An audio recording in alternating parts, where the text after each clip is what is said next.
نظر لگ گئی؟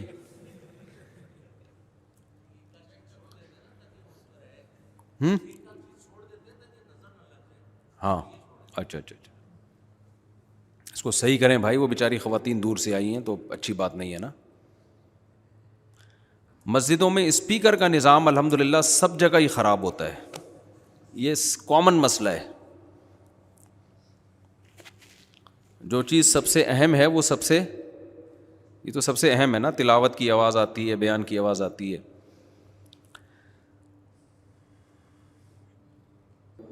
میں یہ عرض کر رہا تھا کہ بڑے بڑے مندر ہیں، بڑے بڑی عبادت گاہیں ہیں، لیکن آپ کو اچھا اس میں بہت بہترین ڈیزائننگ ہے اندر کی، لیکن آپ کو اس میں سکون نہیں ملے گا۔ جو سکون اللہ نے مسجد میں رکھا ہے، نہ ڈیسک ہے، نہ کرسیاں ہیں، نہ تپائیاں ہیں، سیدھا سادہ زمین پہ آ کے بیٹھتے ہیں، وہیں مٹی میں سجدہ کرتے ہیں، وہیں۔ آواز یہاں سمجھ میں آ رہی ہے؟ یہاں بھی بہت گونج نہیں رہی آواز؟ یہ اسلام کی صداقت کی دلیل ہے، اسلام کی حقانیت کی دلیل ہے۔ قیامت تک کے لیے آیا تو اللہ نے اس کو قیامت تک باقی رکھنا ہے، ہمیشہ آباد رہیں گی مسجدیں۔ نبی صلی اللہ علیہ وسلم نے فرمایا جب اللہ کا نام لینا لوگ چھوڑ دیں گے تو اللہ اس کائنات کو باقی نہیں رکھے گا۔ خیر یہ تو مسجد دیکھ کر ایک جذبات پیدا ہوئے تھے تو اس لیے میں نے اس کا تذکرہ کر دیا۔ بعض لوگ کہتے ہیں مسجد میں پیسہ نہیں لگانا چاہیے، سادہ ہونی چاہیے۔ حضرت عثمان رضی اللہ تعالیٰ عنہ نے نا پہلا ہی دفعہ مسجد نبوی کی تعمیر کی، اس میں ٹائلیں لگائیں، پتھر لگائے۔ اس پہ بہت سے صحابہ نے اشکال کیا کہ نبی صلی اللہ علیہ وسلم کے دور میں تو کھجور کا چھپڑا تھا، نیچے کیچڑ کھڑا ہو جاتا تھا، مٹی تھی، اور کوئی ایسا پتھر وتھر نہیں لگے ہوئے تھے، ٹائلیں نہیں لگی ہوئی تھیں۔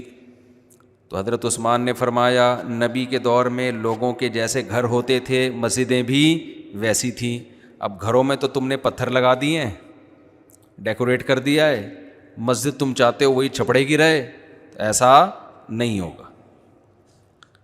تو اب گھر میں تو لوگ ایسی خوبصورت ٹائلیں لگا رہے ہیں، اتنی پیاری پیاری کمرے بنا رہے ہیں۔ واش روم ایسا کہ غریب آدمی واش روم چلا جائے نا کسی مالدار کے، تو واش روم سے باہر نہیں نکلتا، وہ کہتا ہے یار ایسا تو ہمارا بیڈ روم نہیں ہے جیسا ان کا واش روم ہے، ریسٹ روم ہے، ریسٹ روم کہنے لگے آج کل واش روم کو۔ تو جیسا علاقہ ہونا چاہیے مسجد کم از کم اس معیار کی ہونی چاہیے۔ تو یہ نیا نازم آباد ماشاءاللہ اتنا خوبصورت بنایا، جنہوں نے بھی بنایا، تو مسجد بھی اسی حساب سے ہونی چاہیے، اور امام کی تنخواہ بھی اسی حساب سے ہونی چاہیے، سمجھ رہے ہو نا؟ ٹھیک۔ خیر میرا یہ ٹاپک نہیں ہے، تو کچھ باتیں میں نے مسجد دیکھ کے کہہ دی۔ جو میں اصل آج بات کرنے چاہ رہا ہوں وہ بات یہ ہے، دیکھو ہم لوگ اللہ پر، اس کے رسولوں پر، اس کی کتابوں پر ایمان رکھتے ہیں۔ ہم نہ ملحد ہیں، نہ ایتھیسٹ ہیں، نہ ہم اس بات کے قائل ہیں کہ یہ کائنات خود بخود بنی ہے۔ بھائی کسی نے بنایا ہے اس کو، خلق کل دابۃ من ماء، پانی سے اللہ کہتے ہیں ہر طرح کے جاندار پیدا کر دیے میں نے، اتنی قسمیں پیدا کی ہیں، یہ خود بخود نہیں ہو سکتی۔ میں ایک مثال دیتا ہوں، ہم اگر ایسے جانوروں کو دیکھتے نا، جو میری خود آواز میرے کانوں میں اتنی آ رہی ہے کہ مجھے خود سمجھ میں نہیں آ رہا میں کیا کہہ رہا ہوں، تو تھوڑا سا مائک کے سسٹم کو ٹھیک کریں، میری آواز نا گونج کے میرے ہی کانوں میں جا رہی ہے بہت زیادہ، تو مائک تو تھوڑا سا، جہاں مسجد میں اتنا محنت کی ہے تو تھوڑا ساؤنڈ سسٹم کو بھی صحیح کریں۔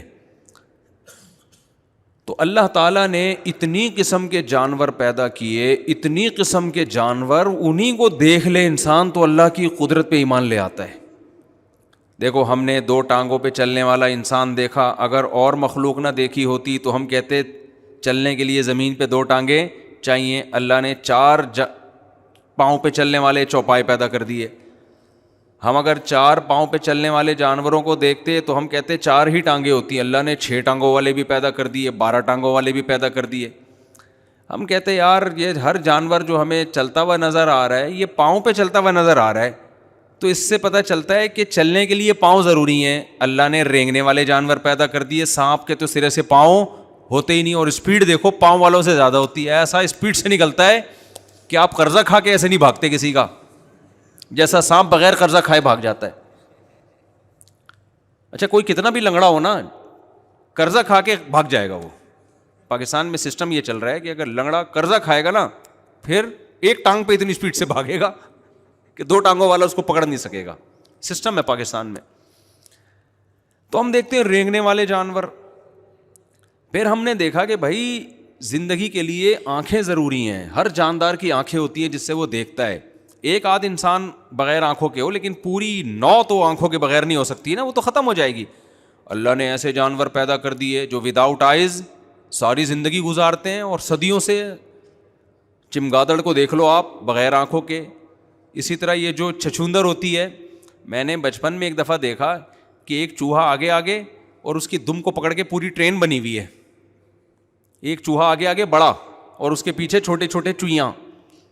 میں نے کسی بڑے بھائی تھے, میں نے بھائی یہ کیا ہے, پوری ٹرین جا رہی ہے. انہوں نے کہا بھائی یہ چھچھوندر ہے, یہ چوہا نہیں ہے, اس کی آنکھیں نہیں ہوتی, اس کے بچے دم پکڑ پکڑ کے اماں کے پیچھے پیچھے چلتے ہیں. یار آنکھوں کے بغیر ان کو یہ بھی پتا ہے کہ یہ اماں ہے میری اور یہ اس کی دم ہے, اور دم پہ پکڑ کے رکھنا ہے, کیونکہ اگر دم چھوڑ دی تو ایسے جیسے ٹرین سے ڈبہ چھوٹ گیا, وہ کھانے والے اسٹیشن پہ ہی رک جائے گی, پھر وہ اس سے آگے جا ہی نہیں سکتی. وہ کیسا اس کی قدرت ہے بھائی, اس نے بنایا بغیر آنکھوں والے بھی. چمگادڑ کو دیکھو ایسی ریز نکلتی ہیں, اسی سے ٹکراتی نہیں ہے. آنکھوں والے ٹکرا جاتے ہیں, چمگادڑ کبھی نہیں ٹکراتی. پھر ہم نے دیکھا بھائی اس کائنات میں ایسے جانور بھی ہیں. ہم نے خشکی کے جانوروں کو دیکھا, ہم نے کہا بھائی پانی کے اندر کوئی جانور زندہ نہیں رہ سکتا اگر ہم صرف خشکی کے جانوروں کو دیکھتے, کیونکہ آکسیجن چاہیے, آپ کے لنگس کے ذریعے آکسیجن, پانی میں جاتے ہیں تو لنگس آکسیجن کہاں سے لیں گے. تو ہم نے اگر ہم یہ پانی کے جانوروں کو نہ دیکھا ہوتا نا سائنسدانوں نے, تو سائنسدان ایک رپورٹ مرتب کرتے کہ زندہ خشکی پہ رہا جا سکتا ہے, پانی کے اندر زندہ رہنا ممکن نہیں. اللہ نے ایسی مخلوق پیدا کر دی جو پانی کے اندر رہتی ہے. سائنسدانوں نے کہا بھائی ایکچولی ہوتا یہ ہے کہ جب پانی کے اندر جو ہے نا گلپھڑوں کے ذریعے آکسیجن, بھائی اللہ کہہ رہا ہے کہ میں جو چاہے پیدا کر لے, تو بعد میں تم رپورٹیں پیش کرتے رہتے ہو بیٹھ کے, اس کی رپورٹیں تو تم بعد میں پیش کر رہے ہو نا. میں تو یہ بتا رہا ہوں یہ سب کچھ کر کے کہ میں کچھ کرنے میں کسی چیز کا محتاج نہیں ہوں, جو چاہتا ہوں کر گزرتا ہوں. پھر ہم نے جب پانی والے جانور اگر دیکھے ہوتے اور خشکی والے بھی دیکھے ہوتے, تو پانی والے جانوروں پہ ہم رپورٹ پیش کرتے ایکچولی اصل میں ان کے گل پھڑے ہوتے ہیں جس سے یہ پانی کے اندر پانی جذب کرتے ہیں, اس سے آکسیجن جاتی ہے, یہ پانی سے باہر نہیں رہ سکتے. اس ٹائپ کے جو جانور ہوتے ہیں, یہی وجہ ہے مچھلی کو پانی سے باہر نکالو وہ کیا ہوگی, مر جائے گی. اللہ کہتے ہیں بھائی یہ تمہاری رپورٹیں ہیں, میں ایسے جانور پیدا کر سکتا ہوں جو پانی کے باہر بھی رہے اور پانی کے اندر بھی. کیکڑا پانی کے اندر بھی رہتا ہے, پانی کے باہر بھی. مگرمچھ پانی کے اندر بھی رہتا ہے, پانی کے باہر بھی. کچھوا پانی کے اندر بھی رہتا ہے, پانی کے باہر بھی. عجیب چیز ہے بھائی, تو کیا سسٹم تیرے اندر لگا دیا, باہر آتا ہے تو باہر سے سانس لے رہا ہوتا ہے, اندر جاتا ہے تو سانس کا سیٹ اپ ہی چینج ہو جاتا ہے سارا اس کا. ہم نے اگر وہ جانور دیکھے ہوتے جو انڈے نہیں دیتے, بچے دیتے ہیں, ہم کہتے ہیں کہ انڈے بھی تو کوئی دے سکتا ہے. ہم نے دیکھا بھائی مرغی انڈے بھی دیتی ہے. بھائی مرغی جب انڈے دیتی ہے تو بچہ کیسے نکلے گا, اس کو تو ایک ہیٹ چاہیے. اللہ نے ایسا اس کے اندر ڈال دیا کہ وہ انڈوں پہ خود ہی بیٹھ کے اس کو ہیٹ دیتی رہتی ہے. ہر چیز اللہ پہلے پیدا کرتا ہے اور ہم پھر اس کی لاجک بعد میں تلاش کرتے رہتے ہیں, اور پھر ہم کہتے ہیں لاجک کے بغیر کوئی کام نہیں ہوتا. اللہ کہتے ہیں لاجک کے بغیر کام ہوتا ہے, میں اس کی لاجک پیدا کر دیتا ہوں. لاجک میرے ہاتھ میں ہے, سبب میرے ہاتھ میں ہے. پھر ہم اگر زمین پہ چلنے والے اور تیرنے والے جانوروں کو دیکھتے, کبھی ہم نے اڑتے ہوئے پرندے نہ دیکھے ہوتے, تو سائنسدان رپورٹ پیش کرتے کہ ایکچولی ہوتا یہ ہے کہ جب ہم زمین پہ موو کرنے کے لیے یا تو ہم اسکن کو دھکا دیں گے پیچھے جائیں گے, یا پانی ہونا چاہیے جس کو دھکا دے کے آگے چلیں, یا ٹانگیں ہونی چاہیے. اللہ نے پرندے پیدا کر دیے. لے بھیا, تبھی قرآن میں سورہ لقمان میں اللہ نے کیا فرمایا, یخلق ما یشاء. سورہ روم میں جو چاہتا ہے پیدا کر دیتا ہے. اور وبث فیہا من کل دابہ, ہر طرح کی مخلوق سے زمین کو بھر دیا اس نے, ہر طرح کی مخلوق سے. ایسی مخلوق ہے عقل حیران. آپ کو پتا ہے ہم جب سمندر میں ڈبکی لگا کے جاتے ہیں, کتنا فٹ گہرا جا سکتے ہیں بھائی, 2 فٹ 3 فٹ 10 فٹ چلے جائیں گے. اس کے بعد سائنسدان کیا بولتے ہیں بھائی؟ پانی کا ویٹ آپ کے اوپر پڑنا شروع. یہ جو ٹائٹینک کی تلاش میں آپ دوز اندر گئی تھی, یہ واپس کیوں نہیں آئی؟ اس لیے کہ اس کو ڈیزائن کیا گیا تھا بھئی یہ اتنا ویٹ پانی کا برداشت کر سکتی. پانی کا بھی ایک وزن ہوتا ہے, جیسے جیسے آپ نیچے جائیں گے تو آپ وہ وزن آپ کی باڈی برداشت, کیونکہ بہت دباؤ پڑ رہا ہے نا اوپر سے. کیا خیال ہے بھائی؟ پانی کا بھی ایک وزن ہوتا ہے کہ نہیں ہوتا؟ آپ جب پانی کی بوتل, اگر پانی کا وزن نہیں ہوتا تو 10 لیٹر کی بوتل اٹھا لو گے, 20 لیٹر کی اٹھا لو گے, اس سے زیادہ اٹھا سکتے ہو؟ وہ بوتل کا وزن تھوڑی ہوتا ہے بھائی, وہ اس کے اندر پانی کا وزن ہوتا ہے. تو ایک حد تک اٹھاؤ گے. اگر کوئی آپ کے اوپر 100 لیٹر کی بوتل لا کے رکھ دے اور آپ کو کسی اور کے اوپر رکھ دے, پھر وہ تو نہ آپ بچو گے نہ وہ بندہ بچے گا. کیا خیال ہے, ایسا ہی ہے کہ نہیں ہے؟ اتنا ویٹ ہو جائے گا آپ کے اوپر. تو آپ جب سمندر کی تہہ میں جاتے ہو ایک حد تک جا سکتے ہو, اس کے بعد سائنسدان کہتے ہیں آپ کی باڈی پچک جائے گی پانی میں, مر جاؤ گے آپ, اتنا دباؤ ہوگا. تو آپ دوزیں بنائیں تاکہ وہ دباؤ کو کیا کریں, برداشت کریں. وہ آپ دوزیں کروڑوں روپے کی آپ دوز تھی جس میں ٹائٹینک کی تلاش میں یہ لوگ نیچے گئے, لیکن وہ آپ دوز پانی کا بوجھ برداشت نہیں کر سکتے. اتنی بہترین آپ دوز تھی, ان کو تو 100% یقین تھا کہ برداشت کر لے گی. رکشے کے پیچھے لکھا ہوتا ہے تپڑ ہے تو پاس کر ورنہ برداشت کر. اس آپ دوست پہ لکھا ہوا تھا تپڑ ہے تو پاس کر ورنہ برداشت کر, نیچے لکھا ہوا تھا برداشت کر لیں گے ہم. تپڑ ہے, پاس بھی کریں گے اور برداشت بھی کریں گے.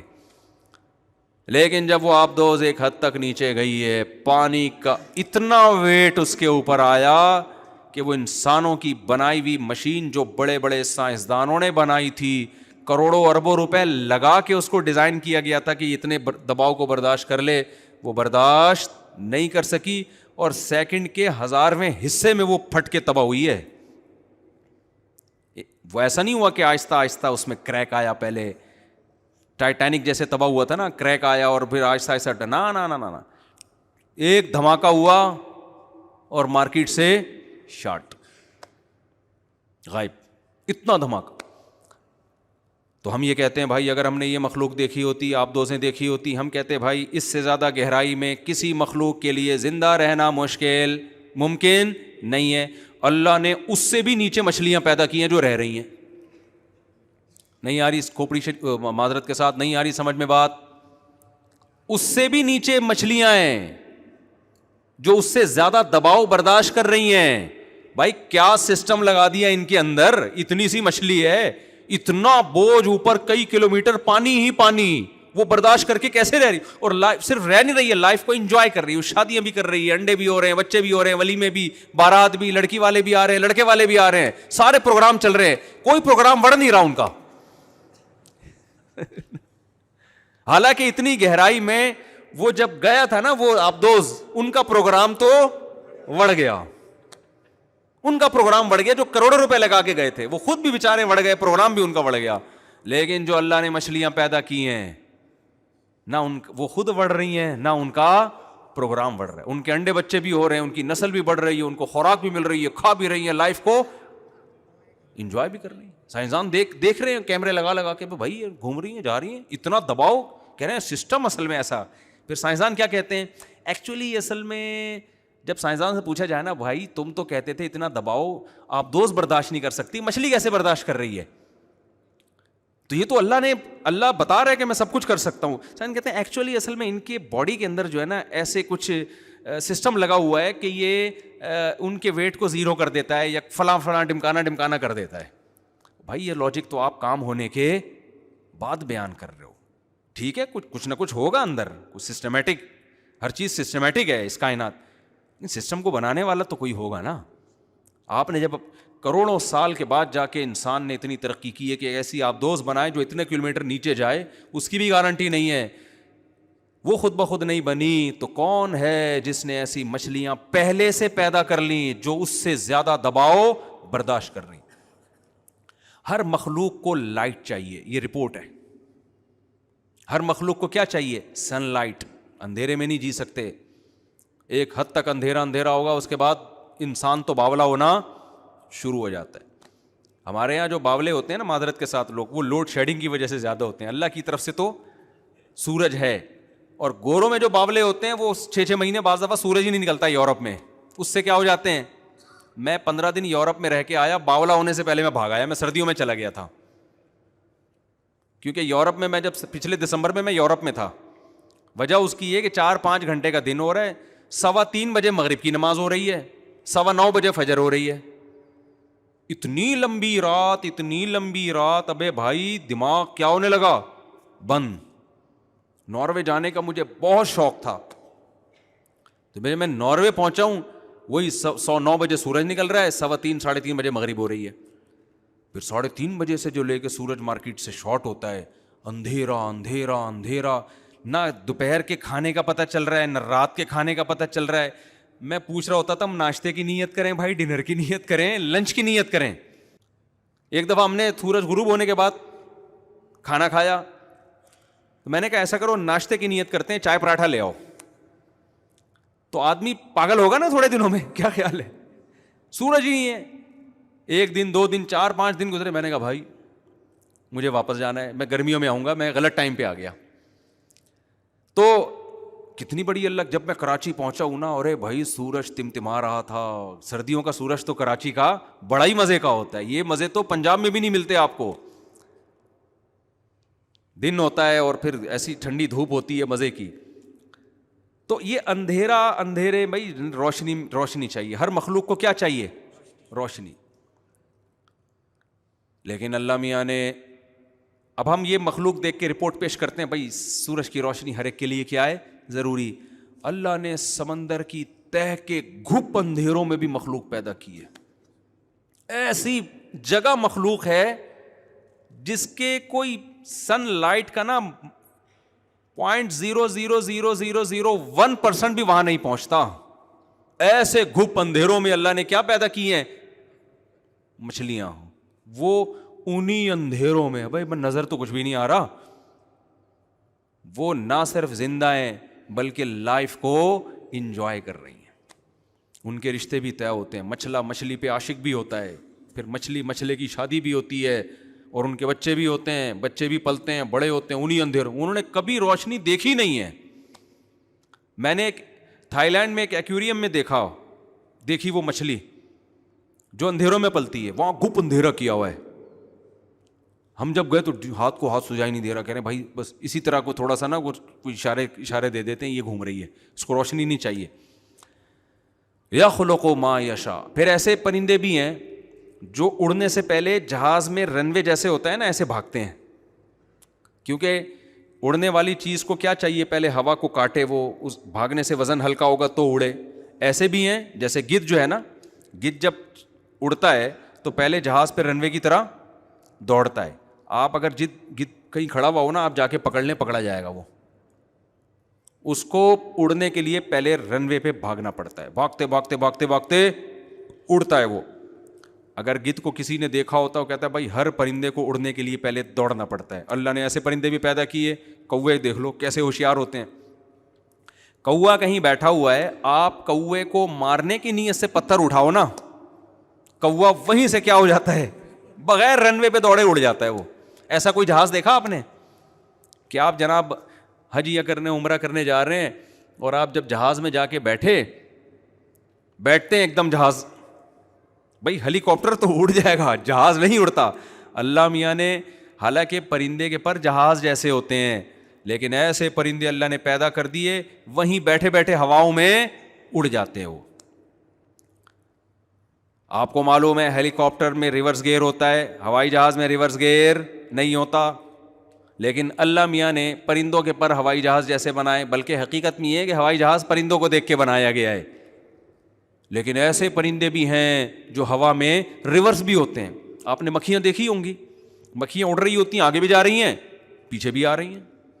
حیران ہوتا بھائی تو کس حساب سے آپ اڑ رہی ہو, پہلے آگے جا رہی تھی, اب کون سا گیئر لگایا کہ ایک دم پیچھے ہو جائے, 1 سیکنڈ میں پیچھے آگے اس طرح سے ہو رہی ہوتی ہے. یخلق ما یشاء, قرآن کہتا ہے جو چاہتا ہے پیدا کر کے دکھاتا ہوں. دودھ والے جانور جو بچوں کو دودھ پلاتے ہیں, باجرہ کھلاتے ہیں. میں تو مرغیاں بہت پالتا ہوں نا, صبح شام اللہ کی قدرت کے نمونے مرغیوں میں نظر آتے ہیں ہمیں. کمال ہے, ادھر چوزا پیدا ہوا, مرغی کیا کرتی ہے, جیسے ہی دانہ ڈالو نا, مرغی کھاتی نہیں ہے, فوراً دانہ چبائے گی اور نیچے پھینکنا شروع کر دے گی. یار اس کے دل میں ایسی ممتا, پہلی دفعہ بھی بچہ دے گی نا تو یہی حال ہوگا اس کا. پہلی دفعہ میں کس نے بتایا؟ بھائی انسان تو اپنے بڑوں سے سیکھ لیتا ہے, سوسائٹی سے سیکھ لیتا ہے. آپ مرغی کو سب مرغیوں سے الگ کر کے بند کر دو, وہی پروسیس ہوگا. انڈا دے گی, انڈوں پہ بیٹھے گی, اس کو گھماتی رہے گی 12 گھنٹے سے تاکہ چاروں طرف سے ہیٹ ملے. 21 دن کے بعد چوزے نکلنا شروع ہوں گے تو ایک دم انڈے چھوڑ نہیں دے گی. اس کو پتہ ہے ابھی ایک کی رپورٹ آئی ہے, باقی کی رپورٹیں کیا ہیں, باقی ہیں. سب کو سیکو, سب سے چوزے نکلیں گے. اس کے بعد جب دانہ رکھو گے, کتنے دن سے بھوکی ہے, صحیح طرح پیٹ بھر کے نہیں کھایا, لیکن دانہ توڑ کے فوراً کیا کرے گی, چوزوں کو ڈالنا شروع کر دے گی.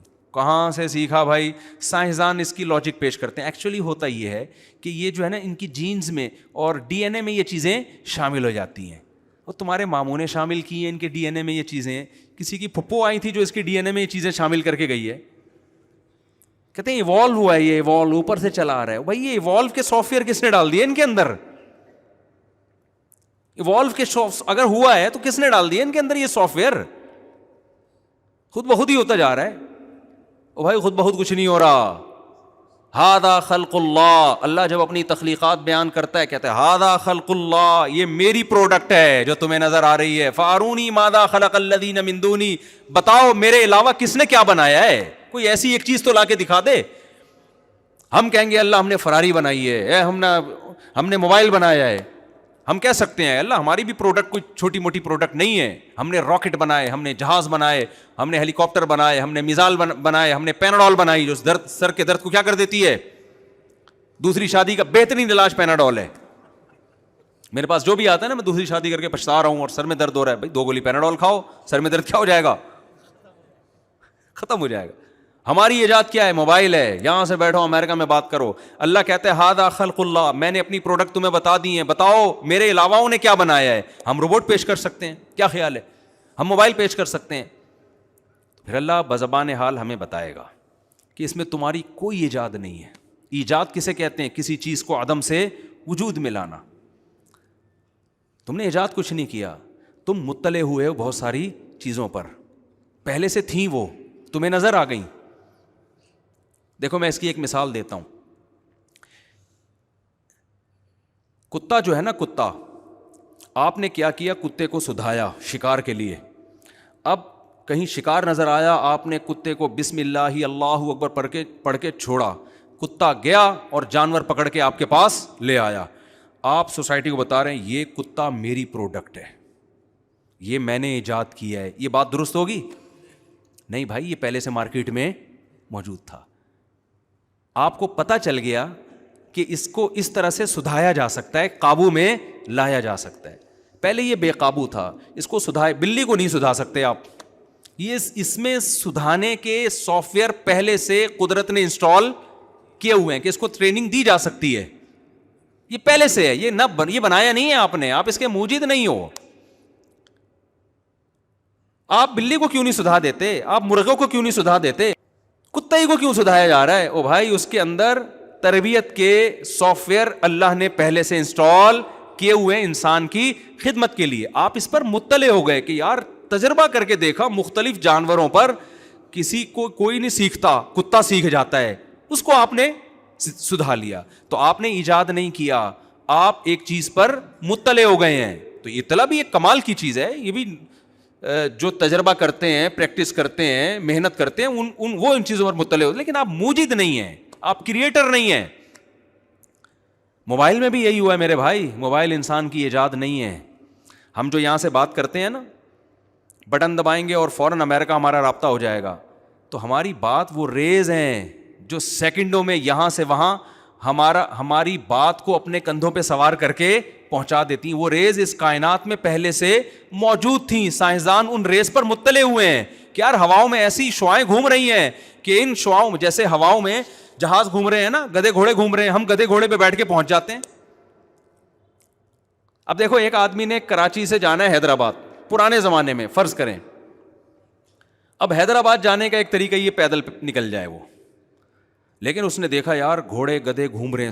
ایک بندہ جنگل گیا, اس نے دیکھا یار ایک گھوڑا ہے بھی ہے, گدھا بھی ہے, زیبرا بھی ہے, شیر بھی ہے, اس نے تجربے کرنا شروع کر دیے کہ کون سا جانور ایسا ہے جس کی پشت پہ بیٹھوں گا تو وہ مجھے تگڑ تگڑ حیدرآباد 8 گھنٹے کا سفر 2 گھنٹے میں کرا دے گا. اس نے تجربہ کیا تو اس نے دیکھا یہ گھوڑا ایک ایسی چیز ہے جو کنٹرول میں آ سکتا ہے. گدھا بھی آ سکتا ہے لیکن اس کی اسپیڈ سلو ہے, گھوڑا بھی آئے گا لیکن اس کی اسپیڈ کیا ہے, تیز ہے. اونٹ بھی آئے گا, اس کی اسپیڈ تو کم ہے لیکن ویٹ زیادہ اٹھا لے گا. وہ زیبرا نہیں آتا کنٹرول میں, شیر کنٹرول میں نہیں آئے گا, چیتا کنٹرول میں نہیں آئے گا. تو اس نے ایک رپورٹ پیش کی, بھائی گھوڑا گدھا پہلے سے مارکیٹ میں, اونٹ گھوڑے گدھے یہ پہلے سے موجود ہیں, اس سے یہ کام لیا جا سکتا ہے, گدھے سے لوڈ زیادہ ڈالا جا سکتا ہے, اونٹ پہ تو پورا خاندان آ جائے گا آپ کا, 4 بیویاں آ جائیں گی اس کے اوپر, معذرت کے ساتھ خواتین سے. تو اور آپ پھر اس پہ نہیں آئیں گے, یہ ذہن میں رکھنا, کیونکہ 4 جب ایک جگہ آ گئی تو پھر آپ اب وہاں نہیں آ سکتے. جیسے لوگ کہتے ہیں نا ہم 4 بیویوں کو گھر میں رکھ سکتے ہیں, میں کہتا ہوں آپ 4 کو رکھ سکتے ہیں لیکن پھر آپ اس گھر میں خود نہیں رہ سکتے. آپ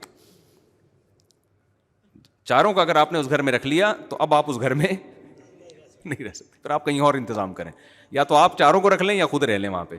تو خیر اب آپ نے کیا کیا بھائی, آپ اس گھوڑے کو پکڑ کے لے آئے کہ یار یہ ایک ایسی چیز ہے جو پہلے سے پیدا ہوئی ہوئی ہے. اس پہ ہم نے ریسرچ کر کے پتہ چلا کہ اس پہ بیٹھ کے ہم کراچی سے حیدرآباد 4 گھنٹے میں پہنچ سکتے ہیں. تو یہ جو ریز ہے نا, جو موبائل کے ذریعے ہم جو بات کرتے ہیں, جو ریز ہیں ہماری بات کو یہاں سے وہاں سیکنڈوں کے بھی 10ویں حصے میں پہنچا دیتی ہیں. یہ ریز سائنسدانوں نے ایجاد نہیں کی ہیں, یہ ایجاد کرنا کسی کے بس میں ہے نہیں, یہ پہلے سے موجود تھیں. سائنس تجربے کرتی رہی اور وہ ریز آہستہ آہستہ دریافت ہوتی رہی. جیسے ایک سائنسدان نے پانی پہ سوئی رکھی نا, تو دیکھا گھوم گھوم کے ایک ہی طرف کو جا رہی ہے, نارتھ اور ساؤتھ کی طرف جا رہی ہے. اس نے کہا یار یہ کیا مذاق ہے, اس کو کون بتا رہا ہے؟ تو پتا چلا بھائی دریافت ہو گئی نا, نارتھ اور ساؤتھ پہ کیا ہے, مقناطیسی ریز ہیں, اور وہ 360 سال میں کیا کرتی ہیں, اپنا چکر مکمل کرتی ہیں. تو ان مقناطیسی ریز سے بہت سارے فائدے اٹھانا شروع کر دیے. تو ایسے ہی سائنسدانوں نے غور کیا تو پتا چلا بھائی ایسی ریز ہیں کہ اگر ان کو کنٹرول میں لایا جائے تو ہم اپنی بات کو یہاں سے وہاں بغیر کسی تار کے سیکنڈوں میں ہزاروں میل کا فاصلہ طے کر سکتے ہیں. تو جیسے گھوڑے کو قابو کیا جاتا ہے رسی کے ذریعے, رسی ایجاد کر کے کھونٹے سے باندھ دیا گھوڑا, تو اسی طرح ان ریز کو قابو کرنے کے لیے کیا ایجاد کیا گیا, cell phone, mobile phone. Mobile phone آپ کی بات یہاں سے وہاں نہیں پہنچاتا, موبائل فون ان ریز کو کنٹرول کرتا ہے, ان کو کمانڈ دیتا ہے, اور ایک خاص ترتیب سے. میں سائنسدان تو ہوں نہیں نا کہ میں آپ کو پورے طریقے سے بتاؤں. یہ وہ رسی ہے جس نے ان ریز کو کنٹرول کر لیا اور اس کو ایک کوڈ دے دیا. اب آپ کی بات سیکنڈوں میں جو یہاں سے وہاں پہنچ رہی ہے, ان ریز کی وجہ سے پہنچ رہی ہے, ان شعاؤں کی وجہ سے پہنچ رہی ہے, جن کا خالق کون ہے, اللہ تعالیٰ ہے. یہ پہلے سے پیدا شدہ چیزیں ہیں, یہ ساری انسان صرف قابو کر رہا ہے, کنٹرول کر رہا ہے. تو یخلق ما یشاء, جو چاہتا ہے پیدا کرتا ہے. میں جب قرآن پڑھتا تھا نا پہلے بڑا حیران ہوتا تھا, اللہ تعالیٰ سمندری جہاز کو بھی اپنی ایجاد قرار دیتے ہیں, حالانکہ یہ تو انسان کی ایجاد ہے. وَلَهُ الْجَوَارِ الْمُنشَآتُ فِي الْبَحْرِ كَالْأَعْلَامِ, اللہ کہتے ہیں جو سمندر میں پہاڑوں جیسے جہاز چلتے ہیں یہ کس کے ہیں, اللہ کے ہیں. یا اللہ یہ تو ہم نے بنائے ہیں. یہ کس نے بنائے ہیں بھائی؟ یہ تو انسانوں نے بنائے ہیں, سائنسدانوں نے بنائے ہیں. تو یہ اللہ نے کہاں سے بنا دیے, جبکہ اللہ اس کی نسبت بھی کس کی طرف کر رہا ہے, اپنی طرف. کیوں کر رہا ہے؟ یہ لوہا کس نے بنایا بھائی؟ اللہ نے بنایا, جس میں پگھلنے کی صلاحیت ہے. پھر سمندر, پانی کا کام ہے ڈبونا. سمندر کے اندر یہ صلاحیت کہ اتنے زیادہ ویٹ کو اپنے سینے پہ اٹھا لے, پانی کے اندر یہ صلاحیت کس نے پیدا کی ہے, اللہ نے. پھر وہ ہوائیں جو اس بڑے سے بڑے جہاز کو دھکیلتی ہیں یہ کس نے پیدا کی ہیں, اللہ نے.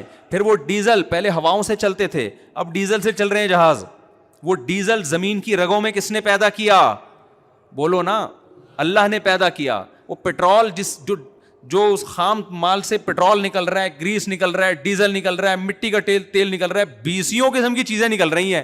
ایک چیز بھی انسان نے نہیں بنائی ہے, ساری کس کی بنائی ہوئی ہیں, اللہ کی بنائی ہوئی ہیں. اس لیے اللہ یہ کہنے میں سورہ رحمان میں حق بجانب ہے وَلَهُ الْجَوَارِ الْمُنشَآتُ فِي الْبَحْرِ كَالْأَعْلَامِ، جو پہاڑوں کی طرح جہاز ہے نا جو تمہاری تجارت کا ذریعہ ہے، اگر یہ سمندری جہاز نہ ہوتے اتنی مہنگائی دنیا میں ہوتی، اتنی مہنگائی کہ آپ کی سوچ سے بھی زیادہ، کیونکہ پھر آپ کو گندم کے 1000 کنٹینر منگوانے ہیں، ہوائی جہاز لا سکتا ہے؟ کتنے جہاز آئیں گے جو لے کر آئیں گے. میں تو پہلے پاکستان نیوی میں رہا ہوں نا تھوڑا ڈاک یارڈ میں، تو وہاں میں نے بڑے بڑے جہاز دیکھے. ایک دفعہ ایک چائنا سے جہاز آیا، ہمارے لڑکوں نے کہا بھائی بہت بڑا جہاز آیا. میں جا کے دیکھا تو یہ کنٹینر ایسے لگ رہے جیسے ماچس کی ڈبیاں نہیں ہوتی، جیسے بچوں کے کھلونے ہوتے ہیں نا ماچس کی ڈبیا، اتنے بڑا کنٹینر، اتنے بڑے بڑے کنٹینروں سے جہاز بھرا ہوا ہے. پتہ نہیں اس میں گندم تھی، چاول تھا یا چرس آ رہی تھی، کیا رہا تھا اللہ بہتر جانتا ہے. کوئی بھروسہ نہیں ہے چرس آ رہی ہو. ایک دفعہ میں ایک چکر میں اتنا مال اٹھا کے جہاز وہاں سے یہاں لے آتا ہے. تبھی فرمایا وَسَخَّرَ لَكُمُ الْبَحْرَ، یہ سمندر اس نے کس کے لیے پیدا کیا؟ تمہارے لیے. اگر یہ سمندر نہ ہوتے خشکی پہ تجارت بہت مشکل ہو جاتی، کیونکہ خشکی پہ آپ کے وسائل، کیونکہ مشین کو دھکا دینا زیادہ مشکل ہے، اس میں انرجی زیادہ لگتی ہے. سمندر تو خود پھسلن پیدا کرتا ہے، تھوڑا سا کام آپ کریں گے، تھوڑا کون کرتا ہے؟ اب دیکھو یہاں کوئی بندہ کھڑا ہوا ہے، اس کو دھکا دو ہلے گا اپنی جگہ سے؟ 6 آدمی مل کے دھکا دیں گے پھر ہلے گا. پانی میں تیر رہا ہے، تھوڑا سا یوں کریں گے ادھر ہو جائے گا. ایسا ہے نہیں، انرجی کم لگتی ہے پانی میں دھکا دینے کے لیے. تو تجارت تو ساری ہے ہی دھکے کا کھیل بھائی، یہاں سے وہاں. ٹرانسپورٹیشن کا جو کام ہے، ٹرانسپورٹ کا جو کام ہے، ٹرانسپورٹ کا مطلب کیا ہے؟ یہاں سے وہاں ٹرانسفر کرنا. اس میں وسائل کم لگ رہے ہیں. تبھی اللہ کہتا ہے میں نے تمہارے لیے سمندر مسخر کر دیا. اگر یہ سمندر نہ ہوتا انسان کے لیے زندگی ممکن نہ ہوتی. اب سائنسدانوں نے دیکھا اتنا بڑا سمندر، پہلے اتنا خیال نہیں تھا اتنا بڑا سمندر ہے. جب چاند پہ گئے ہیں تو یا خلا میں گئے ہیں تو جا کے دیکھا تو سمندر زیادہ ہے، خشکی اس میں کیا ہے؟ 3 حصے پانی ہے، ایک حصہ کیا ہے؟ خشکی. پتہ چلا کہ بھائی یہ 3 حصے پانی ضروری ہے، کیونکہ جتنی بارشیں زمین کو چاہیے نا، جتنی خشکی ہے اس کے لیے جتنی بارشیں چاہیے اس کے لیے سمندر اتنا بڑا ضروری ہے. سمندر ہی تو پانی پرووائڈ کرتا ہے. اور میں بار بار ایک ٹاپک چھیڑتا ہوں، یہ جو کہتے ہیں نا 2 بچے ہی اچھے، رسک کم پڑ جائے گا، وسائل.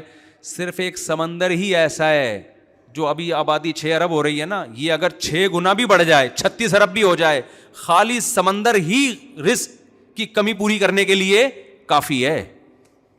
اسی میں اتنا کچھ پڑا ہوا ہے. اور اللہ کا نظام، اللہ نے ایسا سسٹم بنایا ہے کہ زمین کے وسائل کو جتنا استعمال کریں گے وہ وسائل تازہ ہوتے رہیں گے، جہاں استعمال کرنا چھوڑا برباد.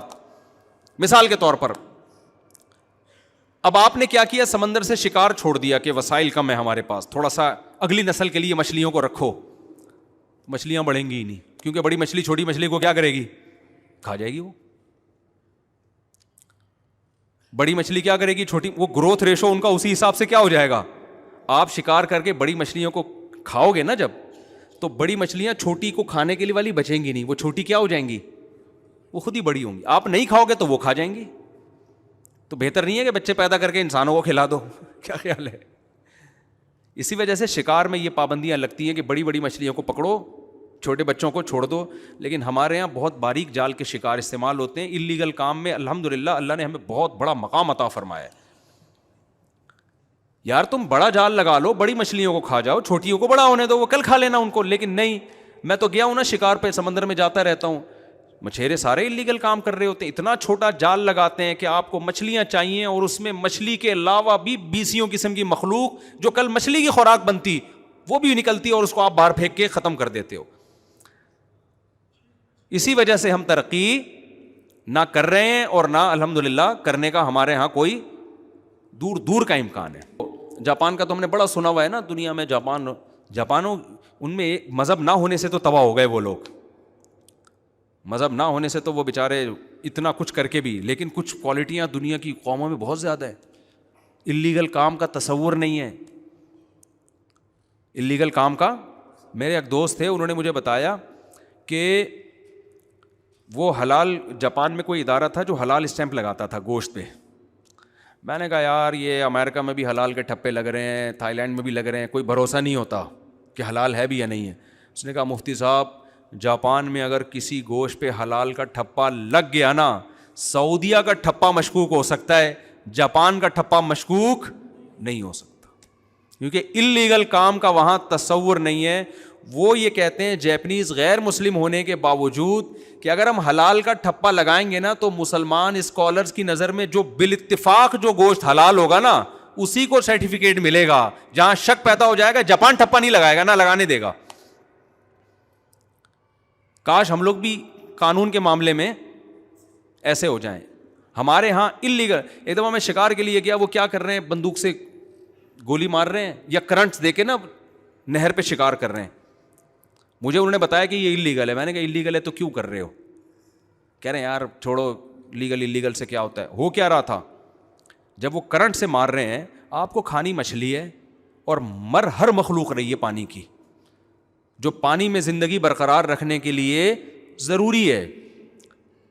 تو یہ قانون تو بھائی آپ ہی کے فائدے کے لیے ہے نا, کیوں اللیگل کام کر رہے ہو؟ نبی صلی اللہ علیہ وسلم نے فرمایا جس نے بلا وجہ چڑیا کو مارا, کھانے کے لیے نہیں ویسے ہی, اس نے بھی گناہ کیا. تو آپ نے کھانی مچھلی ہے اور ایک مچھلی کے چکر میں آپ سینکڑوں جانوروں کو ہلاک کر رہے ہو, جس سے مچھلیوں کی خوراک ختم ہو رہی ہے. تو یہ نقصان دہ ہے یا نہیں ہے؟ تو یہ اس بات کو ہمیں ایک دوسرے کو تکرار کرنا چاہیے, پھیلانا چاہیے. بھائی جو قانون ہمارے فائدے کے لیے بنا ہے ان قوانین کو ہمیں فالو کرنا چاہیے. یہ صرف حکومت کا حکم نہیں ہے, یہ ہمارے مذہب کا بھی حکم ہے.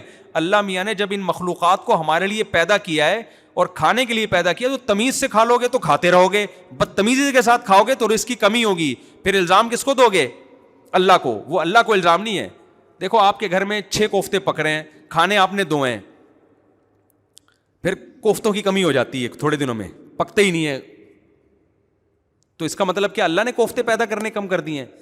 بھائی آپ تمیز سے کھا نہیں رہے ہو, آپ ضائع کر رہے ہو اس کو. تو مجھے جب بھوک لگ رہی ہوتی ہے, جو کھانے کا دل کرتا ہے نا, پھر مثالوں میں وہی چیزیں آنا شروع ہو جاتی ہیں. تو میں عرض کر رہا تھا یخلق ما یشاء, اللہ جو چاہتا ہے پیدا کر دیتا ہے, جو چاہتا ہے پیدا کرتا ہے. آج کل میڈیکل سائنس بڑے زوروں پر ہے. میں تو بہت میڈیکل کلپ دیکھتا ہوں, ڈاکٹروں کے رپورٹیں, بڑا اس بارے میں نالج حاصل کی ہوئی ہے. یہ کھانا ضروری ہے, یہ کھانا, وہ ساری رپورٹیں اپنی جگہ صحیح ہیں. وائٹامن سی بہت ضروری ہے جی, وٹامن ڈی بہت ضروری ہے جی, اور آئرن بھی بہت ضروری ہے, اور پوٹاشیم بھی بہت ضروری ہے, اور میگنیشیم بھی بہت ضروری ہے. آپ یوٹیوب پہ سنتے رہو نا, ضروری کے چکر میں آدمی تھوڑے دنوں میں کیا ہو جاتا ہے, پاگل. پھر ڈاکٹر بتاتے ہیں آپ روزانہ لیمن لیں تاکہ وائٹامن سی ملے آپ کو, کینو مالٹے کھایا کریں, امرود کھایا کریں, سب سے زیادہ وٹامن سی امرود میں آپ کے جو ہے نا, ورنہ امیون سسٹم کا بیڑا غرق ہو جائے گا, آپ کا سارے پروگرام بڑھ جائیں گے آپ کے, اگر وٹامن سی نہیں ملا. پھر یہ کھائیں, پھر یہ کھائیں, پھر یہ کھائیں, پھر یہ کھائیں. کھانا ضروری ہے, ڈاکٹروں کی رپورٹ ہے بھائی. جب ہم صحرا میں جاتے ہیں, گاؤں دیہاتوں میں جاتے ہیں, ان کی جی کتنی عمر ہے, 100 سال, تو وٹامن سی تو روزانہ لیتے ہوں گے. کہتے ہیں یہ کیا ہوتا ہے بھائی وٹامن سی؟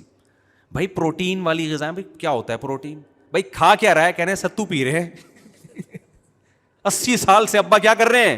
ستو پی رہے ہیں. ابے گندم میں تو وٹامن سی نہیں ہوتا یار, جہاں تک مجھے, اس کا وٹامن سی کہاں سے پورا ہو رہا ہے؟ اس کو میگنیشیم پوٹاشیم کہاں سے مل رہا ہے؟ بکری کا دودھ پی رہے ہیں, اس میں اتنا کوئی پروٹین تھوڑی ہوتا ہے, فیٹ ویٹ زیادہ ہوتا ہے. بکری کا دودھ یا کوئی گائے پہ فیٹ سیٹ ہو گیا. تو وہاں اللہ کی قدرت پہ یقین آتا ہے. یخلق ما یشاء. ڈاکٹروں کی رپورٹوں کو میں غلط نہیں قرار دے رہا, اللہ نے پیسے دیے ہیں تو سب کچھ کھایا کرو, لیکن وہاں آ کے انسان کی عقل کیا ہو جاتی ہے, عاجز. یخلق ما یشاء. اللہ کہتے ہیں میں اگر مارنا چاہوں گا تو وٹامن سی کی گولیاں روزانہ پھانکا کرو, زنک بھی لیا کرو, یہ بادام بھی کھاؤ, پستے بھی کھاؤ, اور ایک دن رات کو سو گئے تو صبح پولیس بھی تمہیں نہیں اٹھائے گی. مائیکل جیکسن کے تو سارے وٹامن بالکل کنٹرول میں تھے. مائیکل جیکسن میں وٹامن کی کمی ہو سکتی ہے؟ مجھے ایک بات بتاؤ, بولنا پڑے گا آپ لوگوں کو. مائیکل جیکسن میں کوئی یہ کہہ سکتا ہے وٹامن سی کی کمی تھی؟ بھائی امریکہ میں رہتا ہے وہ ہماری طرح پینڈو نہیں تھا. اس کے پاس ڈاکٹروں کا 24 گھنٹے ایک پینل موجود تھا, روزہ ہر مہینے اس کے ٹیسٹ ہوتے تھے. آپ کیا سمجھتے ہو اس کا کولیسٹرول لیول بڑھ گیا تھا؟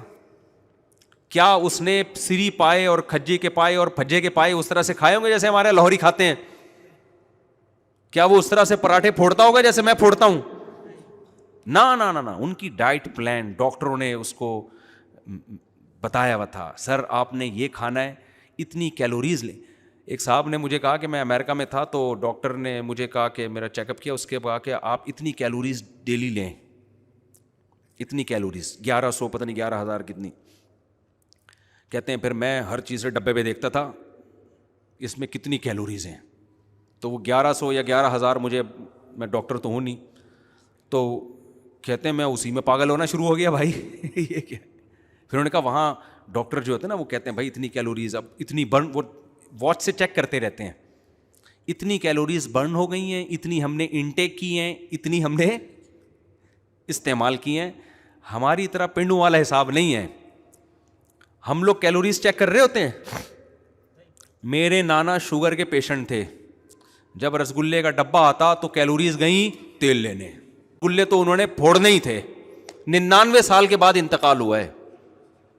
میں نہیں کہہ رہا یہ کام اچھا ہے آپ کیا کریں, لیکن میں بتا رہا ہوں کہ بھائی اللہ کے ہاں جو اصول ہیں نا وہ سارے کیا ہو جاتے ہیں اللہ کے ارادوں کے آگے, ہمارے سارے اصول اللہ کے ارادوں کے آگے فیل ہو جاتے ہیں. تو مائیکل جیکسن کا وائٹامن کی بھی کوئی کمی نہیں, سربیکزی بھی ہو سکتا ہے لیتا ہو, اور ان لوگ کا سربیکزی ہم لوگ کا والا نہیں ہے, ان کے واقعی اس میں زنک ہوتا بھی ہے, ہمارے یہاں پتہ نہیں ہوتا ہے کہ نہیں ہوتا, یہ اللہ ہی بہتر جانے. ہمارے یہاں تو وہ کسی نے کہا نا کہ انڈیا نے جب دھمکی دی تھی تمہارے ٹماٹر بند کر دیں گے, تو کسی نے کہا کہ ہمارے یہاں ٹومیٹو کیچپ میں ٹماٹر نہیں ڈلتا, تو ہمارے ٹماٹر بند کرنے سے کیا فائدہ ہوگا. ہم تو ہر چیز لکھا ہوا ہوتا ہے اندر, کوئی گارنٹی نہیں ہے. تو مائیکل جیکسن کی رپورٹیں ساری کلیئر تھیں, کوئی ہارٹ کا مسئلہ نہیں تھا, چاروں جو اس کی وریدیں ہیں شریانے ہیں بڑے, اتنا جو پھدک رہا ہے تو اس کا دل صحیح کام کر رہا ہوگا نا. آپ خود بتاؤ, ہارٹ کے پیشنٹ کو تو ڈاکٹر زیادہ ہلنے جلنے سے منع کرتے ہیں, بھائی تھوڑا سا ہلا تو بلڈ کا سرکولیشن بڑا, بلاکیج ہوگی مر جائے گا. مائیکل جیکسن تو جب پھدکتا تھا اس کو پولیس آتی تھی, بھائی تھوڑی دیر آرام بھی کر لے تو, اتنا ہلتا جلتا تھا وہ. اس کے ہارٹ کا کوئی مسئلہ ہو سکتا ہے؟ نہ ہارٹ کا مسئلہ, نہ کوئی وٹامن کی کوئی کمی, اور اتنا بڑا پروگرام ہونے والا ہے 50 سال کی عمر میں, فٹ فاٹ, ڈاکٹروں نے چیک کیا بھائی کوئی پرابلم نہیں ہے. جب سویا ہے تو اب تک کی رپورٹ کے مطابق اٹھا نہیں ہے, شاید اگلے جنم ونم میں کہیں دوبارہ آ جائے. اس جنم میں بہرحال اب اس کے واپسی کے چانسز کیا ہو گئے ہیں, ختم. اب میں تھر میں مل کے آیا, کہیں تھر میں نہیں, بلوچستان کے کسی پسماندہ علاقے میں, ان کے پاس صرف روٹی ہے اور بکری کا دودھ ہے. وہاں مجھے بوڑھے بوڑھے بزرگ ملے. ایک صاحب نے بتا بھی 99 سال میرے ابا کا انتقال ہوا, کہہ رہے روٹی اور بکری کا دودھ, اس کے علاوہ کوئی تیسری چیز. وہ بھائی وٹامن سی کدھر گیا, بکری میں تو دودھ میں تو میں نے نہیں سنا کہ وٹامن سی بھی ہوتا ہے, یہ تو بہت ہی ضروری ہے. تو اللہ میاں بتاتے ہیں یخلق ما یشاء, جو چاہتا ہوں بولو کر گزرتا, جو چاہتا ہوں کر گزرتا ہوں. تو اور بھی مثالیں آ رہی ہیں لیکن بات لمبی ہو جائے گی, میں اس کو سمیٹتا ہوں. تو بھائی ہم جو ہے نا ایتھیس نہیں ہیں, ملحد نہیں ہیں کہ خدا کا انکار کر دیں. حضرت علی سے کسی نے پوچھا آپ نے خدا کو کیسے پہچانا؟ فرمایا میں اپنے ارادے ٹوٹتا ہوا جب دیکھتا ہوں تو مجھے یقین ہوتا ہے کہ کوئی ہے جو میرے ارادوں کو پورا کرنے میں رکاوٹ بن رہا ہے. ساری ام للانسان ما تمنا, قرآن کہتے ہیں انسان کو کیا وہ مل جاتا ہے جو اس کی وہ تمنا. آج کل ایسے یوٹیوبرز آ رہے ہیں, موٹیویشنل اسپیکر آ رہے ہیں جو آپ کو غربت کے تانے دے رہے ہیں اور آپ کو آر دلا رہے ہیں کہ آپ کے پاس پیسہ نہیں ہے, اسٹرگل کرو, محنت کرو. بھائی جان محنت کرنے سے سب کو نہیں ملتا.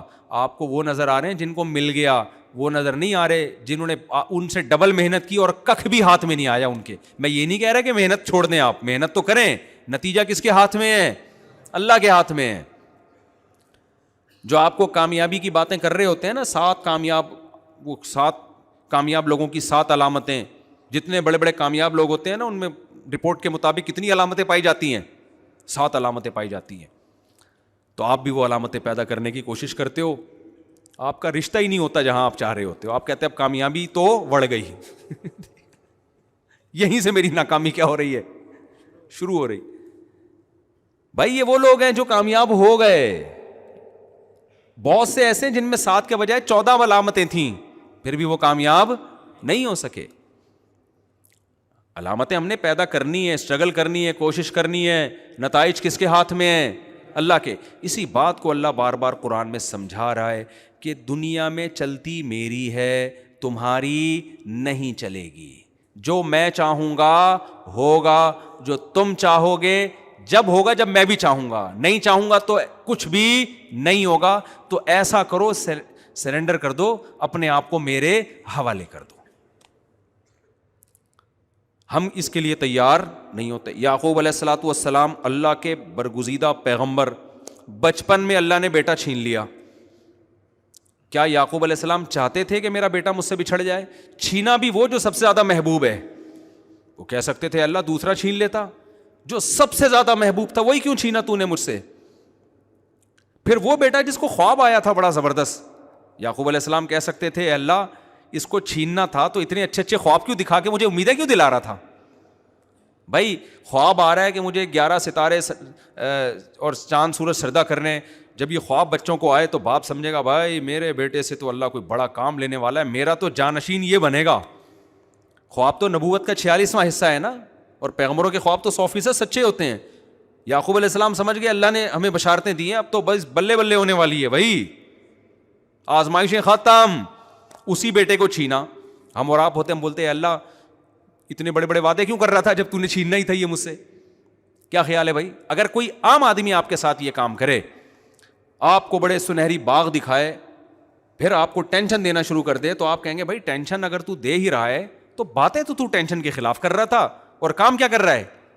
باتیں تو کچھ اور, وعدے تو امیدیں تو کچھ اور دلا رہا تھا. ہمارے ایک دوست نے کسی کو سعودیہ بلایا, جاب دلاؤں گا, وہاں بلا کے غائب. اب وہ اس کو تلاش کر رہا ہے, بندہ گیا کہاں؟ مجھے ملا, میں نے کہا کیا کس سلسلے؟ کہہ رہے یار مجھے سعودیہ بلایا, جاب دلاؤں گا, مارکیٹ اسٹارٹ ہو گیا, میں پھنس گیا ہوں یہاں پہ. کہہ رہا ہے ویسے ہی بلا لیتا نا, جاب کی امید نہ دلاتا, میری مرضی ہوتی میں آتا یا میں نہ آتا, میری مرضی ہوتی یار, گھومنے پھرنے کا جاب کی لالچ دی اس نے. اب اللہ میاں کیا کر رہے ہیں؟ یعقوب علیہ السلام کو امیدیں دلا رہے ہیں, بھائی تمہارے بیٹے کو اتنا حسین خواب آیا, اس بیٹے میں ایسی صفات پیدا کر دیں, اس کے بعد بیٹا کیا کیا؟ چھین. ایسا چھینا کہ ملنے کا نام و نشان نہیں. یعقوب علیہ السلام نے کوئی شکایت نہیں کی, اے اللہ تو نے یہی والا بیٹا کیوں چھینا, کوئی اور چھین لیتا, تو موت دے دیتا, تسلی تو ہو جاتی. گم شدہ بچے پہ تو تسلی نہیں ہوتی. لیکن یعقوب علیہ السلام اللہ کے بارے میں جانتے تھے کہ بھائی میں سرنڈر کر چکا ہوں, کس کے سامنے؟ اپنے آپ کو اللہ کے سامنے. کوئی شکایت نہیں کروں گا کیونکہ مجھ پر چلے گی کس کی؟ اللہ کی. جیسا جیسا کر رہا ہے, جو اللہ کا کام ہے اس کو کرنے دو, ہمارا کام ہے صبر کرنا, زبان سے ناشکری نہ کرنا, اور جو غم خود بخود ہو رہا ہے وہ ہمارے کنٹرول میں نہیں ہے. بھائی جو چیز آپ کے کنٹرول میں نہیں ہے اس میں اللہ آپ سے سوال بھی نہیں کرے گا. روزے میں آپ کو بھوک لگ رہی ہوتی ہے, کنٹرول میں ہے؟ ابے بھائی شدید گرمیوں کا بڑا لمبا روزہ ہو, بھوک بھی لگ رہی ہے, پیاس بھی لگ رہی ہے, کھانا کھانے کا دل بھی چاہ رہا ہے, پانی پینے کا دل بھی چاہ رہا ہے, افطاری میں بیٹھے ہوتے ہیں نا یوں یوں یوں کر رہے ہوتے ہیں یار جلدی سے. یہ دل چاہنا ہمارے کنٹرول میں نہیں ہے. لیکن اگر واویلا میں چاہنا شروع کر دیں دوپہر 12 بجے سے, کیا مسئلہ ہے یار, یہ کیا ہے, یہ اسلام نے کیا کیا ہے یار میرے ساتھ, مجھے روزوں کا حکم دے دیا, پیاس لگ رہی ہے, برداشت نہیں ہو رہی یار, یار یہ کیا مسئلہ ہے, اتنا لمبا دن ہو گیا یار, ویسے تو 10 گھنٹے کا 11 گھنٹے کا, تو آج دفعہ 13 گھنٹے کا کیوں ہو گیا دن. یہ باتیں کرنا شروع کر دے تو اس کا مطلب اس نے سرنڈر نہیں کیا. بھائی آپ تڑپیں, آپ کلابازیاں کھائیں روزے میں, اس پہ اللہ کو غصہ نہیں آئے گا. غصہ جب آئے گا جب زبان سے آپ الٹی باتیں شروع کر دیں گے. ایک آدمی حج کرنے کے لیے گیا, جیب کٹ گئی وہاں پہ اس کی, پیسے اچھے خاصے تھے بیچارے کے, چلے گئے, سرنڈر نہیں کیا ہوا تھا اس نے اپنے آپ کو اللہ کے حوالے نہیں کیا ہوا تھا. کہتے ہیں اللہ ہمارے یہاں کوئی مہمان بن کے آتا ہے ہم اس کی عزت کرتے ہیں, کھلاتے ہیں پلاتے ہیں, اس کے مال کی حفاظت کرتے ہیں. ہم نے علماء سے سنا تھا کہ جو حاجی ہوتے ہیں وہ اللہ کے مہمان ہوتے ہیں. سلوک کیا ہو رہا ہے میرے ساتھ یہاں, یہ مہمانوں کے ساتھ کیا ہو رہا ہے؟ مجھے جب یہ واقعہ میں نے سنا نا تو میں نے کہا بھائی اس سے زیادہ اشکال تو اس پر ہونا چاہیے کہ جب ہم حج سے فارغ ہوتے ہیں, اتنی ہم نے عبادت کی ہوتی ہے, کنکریاں, کتنا مشکل کام ہے کنکریاں مارنا. جنہوں نے حج کیا ان کو پتہ ہے حج سب سے مشکل عبادت ہے اسلام میں, سب سے. مجھے حاجی جاتا بڑے شوق سے ہے, اس کے بعد جب وہ پیدل چلتا ہے اور عرفات کا وقوف ہے اور مزدلفہ کا وقوف ہے, وہاں کیسے روڈوں پہ پڑے ہوئے ہوتے ہیں, پھر کنکریاں مارنے میں جو رش ہے, اتنی تھکاوٹ. جب آپ اس سے فارغ ہوتے ہیں کنکریوں سے تو اللہ کی طرف سے آپ کو تحفہ کیا ملتا ہے؟ بھائی سر منڈا لو آپ, یا اللہ تھوڑی سی پرسنالٹی میری بالوں کی وجہ سے رہ گئی تھی, بھائی اتنے دن سے میں چادروں میں گھوم رہا ہوں, 3 پیس سوٹ اور ٹائی میں گھومنے والا اور ہر وقت جناب پھوں پھاں میں گھومنے والا, ایک چادر میں ایک نیچے باندھی ہوئی اور ایک اوپر, یہ کم میری پرسنالٹی کے لیے ایک چیلنج تھا کیا؟ اللہ کہتے ہیں اب تو یہ چادر جب اتارے گا, جب سر کیا کر لے گا, 3 پیس سوٹ پہ تو آ سکتا ہے تو دوبارہ, لیکن سر پہ کیا ہوگا؟ ساری زینت انسان کی کہاں سے ہو؟ تبھی تو لوگ کروڑوں روپے کے بال لگوا رہے ہیں جا کے, جن کے پاس نہیں ہوتے وہ صبر کر کے بیٹھے ہوئے ہوتے ہیں. کیا کیا مالشیں ہو رہی ہیں, بال اگائے جا رہے ہیں, آپریشن ہو رہے ہیں. چھوٹ بال کا نہ ہونا کوئی تھوڑی چیز تھوڑی ہے. آپ جب رشتہ لینے کے لیے جاتے ہو تو گنجے ہو کے جاتے ہو, ہے بھائی؟ تو لیکن اللہ میاں کیا کرتے ہیں, جب آپ نے حج کیا, اتنا لمبا سفر کیا, اتنے لاکھ خرچ کیے, اس کے بعد اللہ میاں کیا کہتے ہیں, بھائی یہ جو تھوڑی سی پرسنالٹی آپ کی باقی رہ گئی ہے اس کو بھی کیا کر دو, ختم. اب انسان اگر ہمارے ساتھ یہ سلوک کرے نا, ہمیں شکایت کا حق بنتا ہے. ہم کسی کے گھر مہمان بن کے گئے, اس کی دعوت پہ اپنا خرچہ کیا, اتنا پیسہ دبا کے ہم نے خرچ کیا, مہمان کے اتنی ٹینشن کے بعد اس کے گھر میں پہنچے, وہ ہمیں ٹینٹ کروا کے باہر بھیج دے, ہم بولے گا یار ایسی بے عزتی خدا کی قسم آج سے پہلے میری کبھی بھی نہیں ہوئی. لیکن اللہ میاں کے سامنے ہم نے کیا کیا میرے بھائی, سرنڈر کیا ہوا ہے. ہم جاتے ہیں, اللہ میاں سر مڑا کے واپس بھیجتے ہیں, خوشی خوشی آ کے دکھا رہتے ہیں, بھائی دیکھو حج کر کے آیا ہوں. دیکھو میں تو اب پہلے میں نے قصر 2-3 دفعہ میں 3-4 دفعہ حلق کروا چکا ہوں, اب میں کیا کرتا ہوں, قصر کروا لیتا ہوں. تو میں نے اتنے بڑے بال رکھے ہوئے, میں نے بھی قصر کروایا. ایک آدمی نے کہا 4 عمریں اور ہو سکتے ہیں میرے بھائی. ٹھیک ہے نا, بڑے بالوں کا ایک یہ فائدہ ہوتا ہے. اس نے کہا اس میں تو 4 عمریں اور ہو سکتے ہیں. تو مجھے کسی نے کہا آپ ٹینڈ کیوں نہیں کراتے؟ بھائی پہلی دفعہ میں حج پہ گیا, ٹینڈ کروایا, عمرہ کیا, ٹینڈ کروائی, میں 2-3 دفعہ کروا چکا ہوں. اب میں کیا کرتا ہوں, قصر. حالانکہ قصر میں کم ثواب ہے, ٹینڈ میں زیادہ ثواب ہے. تو مجھے کہتے ہیں لوگ اب آپ ٹینڈ کیوں نہیں کرواتے؟ میں کہتا ہوں اب میری 4 بیگمات ہیں, میں دہشت گردی کا جڑ سے خاتمہ نہیں کر سکتا. کچھ بال چھوٹے کر کے دہشت گردی کم تو ہوتی ہے, لیکن میں اب جڑ سے دہشت گردی کا خاتمہ, ہماری حکومت کہتی ہے نا دہشت گردی کو جڑ سے ختم کریں گے. بھائی اگر آپ نے جڑ سے ختم کر دیا تو آپ کے کھانچے بھی تو بہت سارے بند ہو جائیں گے نا. کیا خیال ہے؟ اس لیے حکومت دہشت گردی کو کہتی ہے ہم جڑ سے ختم کریں گے, لیکن کبھی جڑ سے ختم, کیونکہ دہشت گردوں سے ان کے اپنے کھانچے بہت سارے چل رہے ہوتے ہیں, کبھی بھی جڑ سے ختم نہیں کریں گے. تو میں نے کہا بھائی اب مجھے تھوڑی سی دہشت چاہیے, کنٹرولنگ کے لیے تھوڑی سی دہشت چاہیے مجھے, اس لیے میں جڑ سے نہیں خاتمہ کروں گا دہشت گردی کا. تو جب اللہ نے میرے لیے آپشن رکھا ہے بھائی قصر کر لو, تو میں اس آپشن کا فائدہ اٹھاؤں گا. اچھا میرے بھائی تو میں یہ کہہ رہا تھا, بھائی ہم نے سرنڈر کیا ہوا بھائی اللہ کے سامنے, اللہ ٹینڈ کرا کے بھیج دے, ہم ٹینڈ کرا کے آ جاتے ہیں. اللہ کے بال چھوٹے کروا, ہم چھوٹے کروا کے آتے ہیں. تو یعقوب علیہ السلام نے سرنڈر کیا ہوا تھا, تو اللہ میاں نے سب سے محبوب اور چہیتا بیٹا اٹھا لیا. ساری زندگی اس کی یاد میں روتے رہے. وہ رونا اختیار میں نہیں ہے, بیٹے کی. اور دینداروں کو زیادہ محبت ہوتی ہے اولادوں سے اور اپنے ریلیٹیو سے. مجھے کل کسی نے بتایا, کوئی بہت بڑا لبرل سیکولر آدمی ہے, میں اشارہ نہیں کروں گا تاکہ خام خواہ میں کسی کی غیبت نہ ہو. اس نے بتایا کہ اس کے 2-3 بچے کہیں دیوار کے نیچے آ کے مر گئے. تو میں وہاں بیٹھا ہوں, اس کو کوئی کچھ ہو ہی نہیں رہا, بچوں سے ریلیشن ہی نہیں ہے. بچے پیدا ہو رہے ہیں, کبھی ٹائم ہی نہیں دیا گھر میں, گھوم رہے ہیں, پھر رہے ہیں, عیاشی کر رہے ہیں, نائٹ کلبوں میں شرابیں چل رہی ہیں, ادھر بیگم کیا ایک آدھ ہو بھی گئے, چلو ٹھیک ہے رپورٹ ہے بھائی, بچہ بھی ہو جاتا ہے. محبت ہی نہیں ہے آپس میں, نہ بچوں کو باپ سے, نہ باپ کو بچوں سے. جب اللہ سے رشتہ ٹوٹتا ہے نا تو آپس کے رشتے بھی ٹوٹ جاتے ہیں. تو دینداروں کو محبت ہوتی ہے, تبھی تو غم بھی ہوتا ہے. لیکن زبان سے وہ کہا جائے گا جس پہ اللہ راضی ہوگا, زبان سے وہ کہا جائے گا جس پہ اللہ راضی ہوگا. ہمارا ایک چوکیدار تھا, ڈرائیور تھا جامعۃ الرشید کا. میں نے اس سے ویسی گپ شپ لگا رہا تھا, تم پہلے کیا کرتے تھے؟ اس نے کہا پہلے میں ڈیفینس میں کسی بنگلے کا چوکیدار تھا, اور بڑی اچھی تنخواہ تھی میری, بڑی اچھی جاب تھی. میں نے کہا اتنی بہترین جاب تھی, 12 گھنٹے بیٹھے رہتے تھے, تنخواہ مل جاتی تھی, کھانا پینا فری کا تھا. اب تم ڈرائیونگ کر رہے ہو, کبھی سکھر جا رہے ہو, کبھی کہاں جا رہے ہو, تو اتنی اچھی جاب کیوں چھوڑی؟ اس نے کہا مولوی صاحب میں نے ایک واقعہ دیکھا مفتی صاحب, اس کے بعد میں نے وہ گھر چھوڑ دیا. میں نے یہ دیکھا بڑا کروڑ پتی بندہ ہے جو میرا مالک ہے, اس کا بیٹا بھی کروڑ پتی, ایک ہی بیٹا ایک ہی باپ. کہہ رہا اس کا باپ بیمار ہوا, ہاسپٹل میں ایڈمٹ ہوا, اس کا انتقال ہو گیا, ایمبولینس آئی, جنازہ ہوا. میں نے جا کے بیٹے کو اٹھایا کہ تمہارے ابا کی لاش آئی ہوئی ہے. بیٹا نے کہا بھائی عیدی سینٹر میں دے کے دفنا دو, یہ پیسے ہیں, یہ سارا کام کر لو. سو گیا. یہ واقعہ بھی 20-25 سال پرانا کوئی بیان کر رہا تھا وہ، اب تو اور زیادہ ماڈرن اور ٹیکنالوجی اور جو ہے نا نالج ایجوکیشن میں اب الحمدللہ اور زیادہ، اب تو لوگ پہلے سے زیادہ پڑھے لکھے لوگ ہیں. تو اس وجہ جہالت تھی بہت زیادہ کیا تھی ڈیفینس میں؟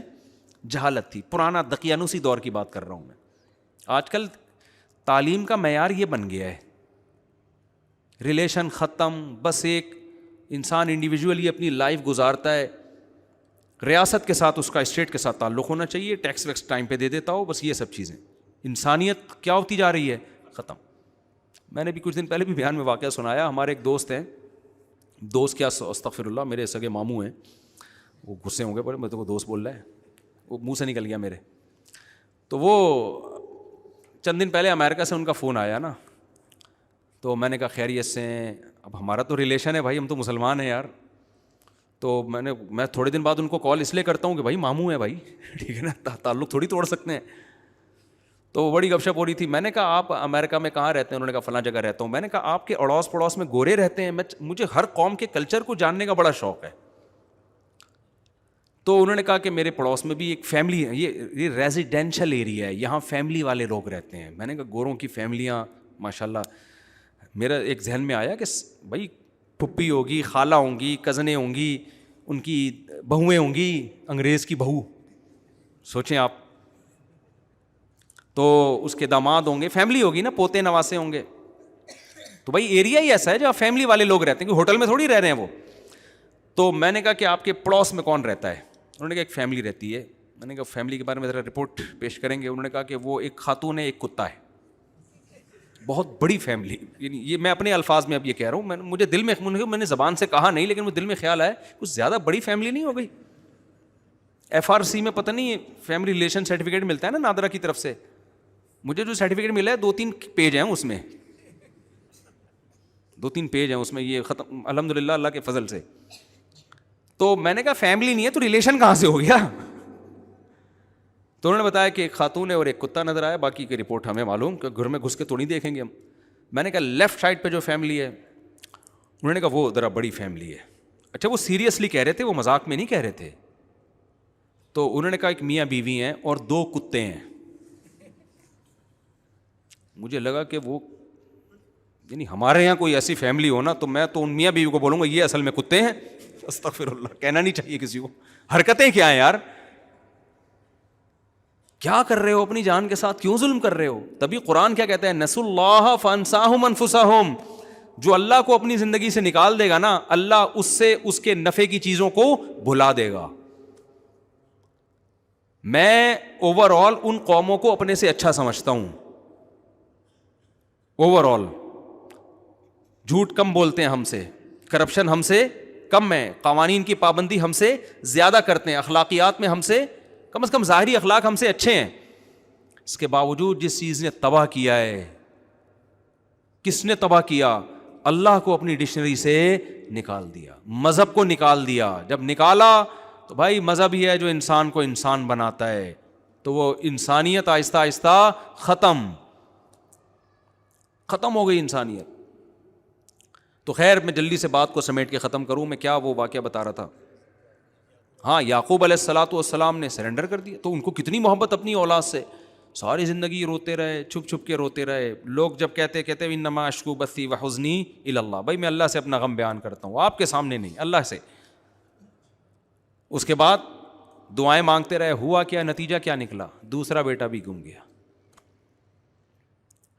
ہم اور آپ ہوتے، ہم کہتے ہیں اللہ میں نے اتنے وظیفے پڑھ لیے، ہم تو دعائیں مانگتے ہی نہیں. پہلی بات یہ، ہمیں جب ٹینشن آتی نا تو ہم پتہ کیا کرتے، ہم جاتے روحانی عامل کے پاس کہ یار میرا ایک بچہ غائب ہوا ہے، ذائچے سے نکالو کہاں ہے وہ ہمیں الو بنا رہا ہوتا. عامل دیوبندی ہو، اہل حدیث ہو، بریلوی ہو، شیعہ ہو، سارے 2 نمبر ہوتے ہیں، ذہن میں رکھنا. کوئی بیٹھا ہوا ہو تو پیشگی معذرت بھی نہیں کر رہا، بتا رہا ہوں، جاؤ کیا کھاڑ لو گے ہمارا، کیوں میں معذرت کر لوں ان سے.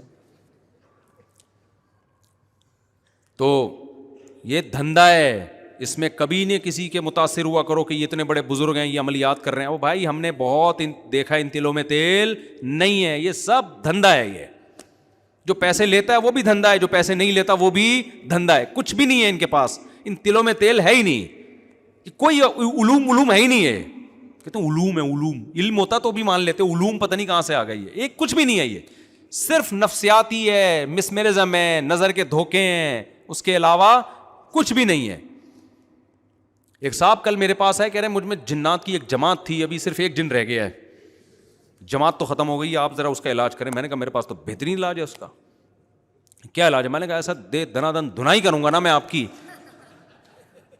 تو کہنے لگا میں مر جاؤں گا. میں نے کہا وہ جن کو لگے گا, آپ کو نہیں لگے گا. وہ ہمارے حضرت کے پاس نا, ہمارے استاذ ہیں, ان کے پاس ایک بندہ آیا نوجوان, تو گھر والے لے کر آیا کہ اس پہ جن چڑھا ہوا. جن ہوتا ہے, میں مانتا ہوں لاکھوں میں کسی ایک پہ جن بھی آ جاتا ہے, لیکن اس کا علاج ان عاملوں کے پاس نہیں ہے. اس کا علاج ہے اپنی مسجد کے مولوی صاحب سے دم کرا لو, یا کسی بھی شریف آدمی سے کیا کر لو جو گٹکا نہ کھاتا ہو, سگریٹ نہ پیتا ہو. آج کل یہی شریف ہے, اور کوئی بہت نیک شریف آپ کو مارکیٹ میں ملیں گے نہیں. بس گٹکا دیکھ لو, سگریٹ, باقی کون بند کمرے میں کیا کر رہا ہے یہ کہاں پتہ چلتا ہے کسی کے بارے میں. اس سے ہی اندازہ ہو جاتا ہے گٹکا نہیں کھاتا, سگریٹ نہیں پیتا, اور کہیں روڈ لونڈے لپاڑوں کے ساتھ بیٹھتا نہیں ہے. تو بس اس سے زیادہ بھائی ہم کو عالم الغیب تھوڑی ہیں. بس یہ زمانے میں کیا ہے, نیک ہے, نماز پڑھ لیتا ہو, اس سے دم کرا لو, بس اس سے آگے. اور جن بھی اس زمانے کے ہی ہیں نا, تو وہ اتنے نیک کو بھی برداشت نہیں کر پائیں گے وہ, ٹھیک ہے نا. پرانے زمانے کے جن بھی بڑے تگڑے ہوتے تھے نا, وہ تھوڑا نیک نہیں چاہیے تھا ان کے علاج کے لیے, زیادہ نیک بندہ چاہیے ہوتا تھا. آج کل تو جنات بھی اسی حساب سے جا رہے ہیں, تو زمانے کے حساب سے ہر چیز اسی حساب سے ہو جاتی ہے. تو وہ کیا ہوا, اس جن کو وہ نوجوان آیا, 99% تو ڈرامے بازی ہوتی ہے, نفسیاتی مسائل ہوتے ہیں. تو نوجوان کو ہمارے استاذ نے پکڑا, اس کو بولا کہ بھائی وہ کہہ رہا تھا جن آیا ہوا ہے نا, ادھر ادھر سے عربی بھی پڑھتا تھا. استاذ نے پکڑ کے اس کو لگائی دھنائی. تھوڑی دیر تک تو وہ چیختا رہا, اس کے بعد کہتا ہے یہ مجھے لگ رہا ہے, یہ جن کو نہیں لگ رہا. ہمارے استاذ نے کہا نہیں تو جھوٹ بول رہا ہے, تو جن ہے تجھے ہی لگ. شروع میں تو ڈرامہ کیا اس نے, اصل میں اس کو کسی لڑکی سے ہو گیا تھا عشق, جو رپورٹ آئی نا بعد میں. وہ اپنے اوپر ڈرامہ کر کے جن مسلط کرتا, فضائل اعمال سے کچھ عربی عبارتیں یاد کر لی تاکہ لوگ سمجھے سعودی عرب کا جن آیا ہوا ہے اس کے اوپر. کچھ عربی یاد کر لی, ماں باپ متاثر, اور جب ماں باپ اس لڑکی کے گھر اس کو لے کے جاتے جن اتر جاتا. تو سمجھتے کہ یہاں کچھ ہیں موکلات, موکل بھی کچھ نہیں ہوتا ہے, ذہن میں رکھو, ہمزاد موکل سب ڈرامے بازی ہیں. یہ جو کہتے ہیں ایک انسان ہوتا ہے, ایک اس کے ساتھ ہمزاد ہوتا ہے. بھائی ان چیزوں کا کوئی ثبوت نہیں ہے نہ شریعت میں, یہ سب ان کے اپنے دماغی تخیلات ہیں. ایک دن ایک عامل مجھے کہنے لگا آپ کے ساتھ آپ کا ایک ہمزاد بھی ہے. میں نے کہا ٹوٹل میں ہی ہوں, جتنا نظر آ رہا ہوں نا, اس کے علاوہ کچھ بھی نہیں ہے. میں ٹوٹل یہی ہوں, اور میرے اوپر کوئی الزام نہ لگانا, نہ کوئی موکل ہے نہ کوئی ہمزاد ہے, کچھ بھی نہیں ہے. باقی ایک فرشتہ ہوتا ہے, اللہ نے حفاظت کے لیے رکھا ہے. شیطان بھی انسان کو پریشان کرتے ہیں, وہ تو ویسے ہی ہوتے ہیں, وہ تو ہر ایک کے ساتھ ہوتے ہیں. اس کے لیے فرشتے اللہ نے پہلے سے رکھے ہوئے ہیں جو انسان کو بچاتے ہیں. تو ان کے پاس بالکل ضرورت نہیں جانے کی, سورہ فلق, سورہ ناس, آیت الکرسی پڑھ کے بس دم کر دیا کرو, کافی ہے اتنا. تو جب اس کی دھنائی لگائی نا, وہ کہہ رہا ہے خدا کی قسم یہ مجھے لگ رہا ہے. ہمارے استاذ کو سمجھدار تھے, انہوں کو پتا تھا اسی کو لگ رہا ہے, لیکن اس کو لگاؤ نہ تاکہ دوبارہ جن نہ چڑھائے. انہوں نے کہا نہیں ایکچولی یہ تجھے نہیں لگ رہا, یہ جن کو لگ رہا ہے. اس نے کہا پھر مارا اس کو نا, کہہ رہا ہے بھائی کیسے یقین دلاؤں, یہ مجھے لگ رہا ہے. تو ان لوگوں کا اصل علاج کیا ہے, یہ علاج ہے. ان کو طبیعت سے پولیس والوں کو پیسے کھلا کے نا, ان کو جن پولیس والوں سے بہت ڈرتا ہے. میں بتاؤں, یہ جتنے عامل لوگ ہیں نا, آپ کو دھمکیاں دیتے ہیں, یوں کر دیں گے, جب پولیس کے موبائل ہوتی ہے سارے بھاگ جاتے ہیں. ابے تمہارے پاس تو جن ہے یار, تم ایک پولیس کے موبائل کو یوں کر کے تم سنگ دل محبوب کو قدموں میں لا سکتے ہو. ایک پولیس والا جو گٹکا کھا کے آ رہا ہے بھائی, اس کو تم کنٹرول نہیں کر سکتے, اور وہ گٹکا بھی اپنے پیسوں سے نہیں کھایا اس نے, تو اس کو تم کنٹرول نہیں کر پا رہے یار. تو اس لیے ان سے بالکل نہ ڈرا کرو, یہ سب دماغ کی ایک خیالی طاقتیں ہوتی ہیں. خیر ہم ہوتے یعقوب علیہ السلام کی جگہ, تو ہم کیا کرتے, سب سے پہلے عاملوں کے پاس جاتے, زائچے نکلواتے. عامل کی اپنی بیوی بھاگ جائے نا, زائچوں سے نہیں تلاش کر سکتا کہاں ہے, تو کوئی زائچہ ایسا نہیں ہے جس سے گمشدہ چیزیں مل جائے, اس میں ٹائم ویسٹ کرتے.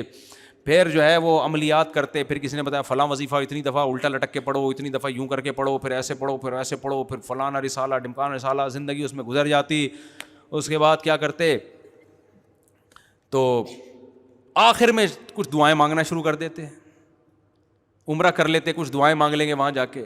اس کے بعد اگر نتیجہ اللہ نہ کرے یہ نکلتا کہ دوسرا بچہ بھی گم جائے, کیسا کفر پھیلتا کہ نہیں پھیلتا.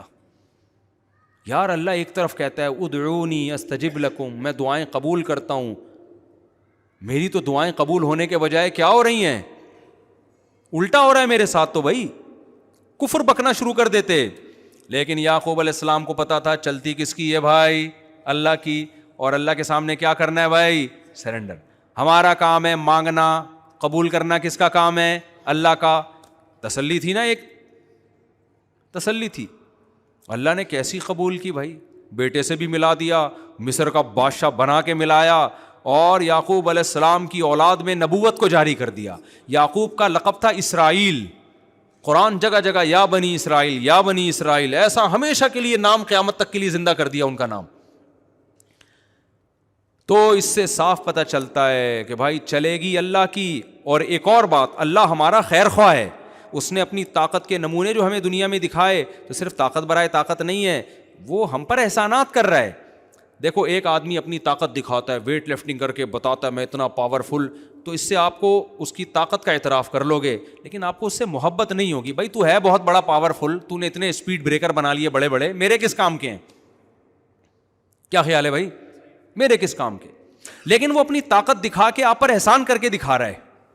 پھر آپ بولو گے بھائی تیری طاقت کا مجھے بہت فائدہ ہوا, تیری طاقت کا مجھے, تیرے کمال کا مجھے بڑا فائدہ ہوا.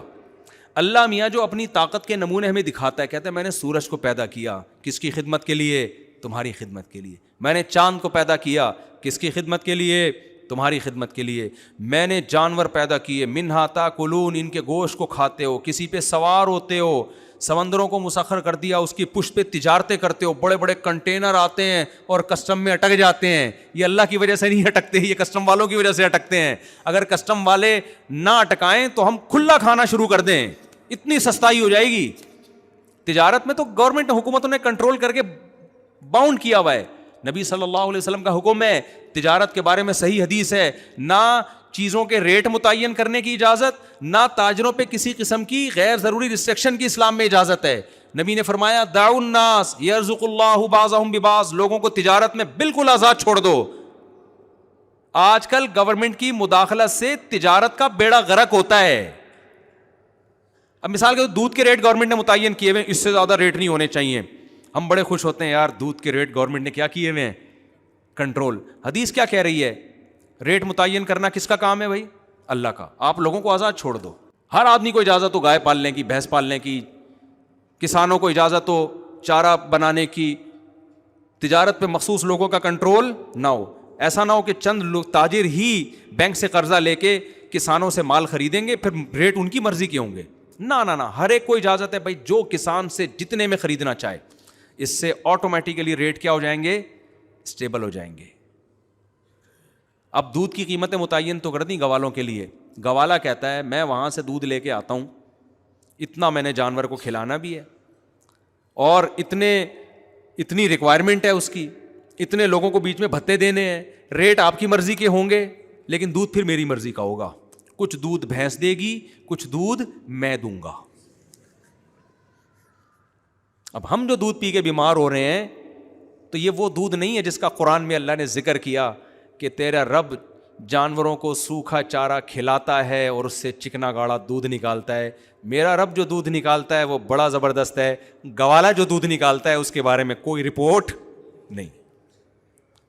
گوالا مجبور ہے. میں نے تو گوالوں سے پوچھا, کہہ رہے آپ کیلکولیشن کرو ذرا مفتی صاحب, اس ریٹ پہ پانی ملائے بغیر دودھ بیچنا, یا دوسرے جانور کا, شکر ہے گائے کا دودھ ملاتے ہیں اس میں, بہت نیک لوگ ہیں گائے کا دودھ ملا رہے ہیں. ایک آدمی نے کہا یار دودھ خالص نہیں ہے, پانی ملا رہے ہیں. میں نے کہا بھائی شکر ادا کر, پانی تو ویسے ہی پیتے ہو, تو تھوڑا دودھ میں پانی مل جائے گا تو کیا ہو جائے گا. اور کچھ نہ ملا رہے ہوں, پاؤڈر ملا رہے ہیں, کیمیکل ملا رہے ہیں, پتہ نہیں کیا کیا, اللہ نہ کرے کچھ سارے گوالے نہیں کرتے یہ کام. تو بھائی نہیں ہو سکتا. آپ چھوڑ دو لوگوں کو آزاد, اس سے کیا ہوگا, بہت سے لوگ دودھ کی تجارت میں آ جائیں گے جب نفع نظر آئے گا. کہہ رہے ہیں غریبوں کے فائدے کے لیے ہم نے ریٹ کم رکھے ہوئے ہیں. دودھ والا تو غریب ہوتا ہے جو بیچنے والا ہے, پینے والوں کو فائدہ پہنچایا جا رہا ہے. جو محنت کر کے لوگوں تک دودھ پہنچا رہا ہے اس کا خیال نہیں ہے. تو گورنمنٹ کی مداخلت سے جتنی تجارت آزاد ہوگی نا, لوگوں کا اتنے ہی زیادہ کیا ہوں گے, خوشحال ہوں گے.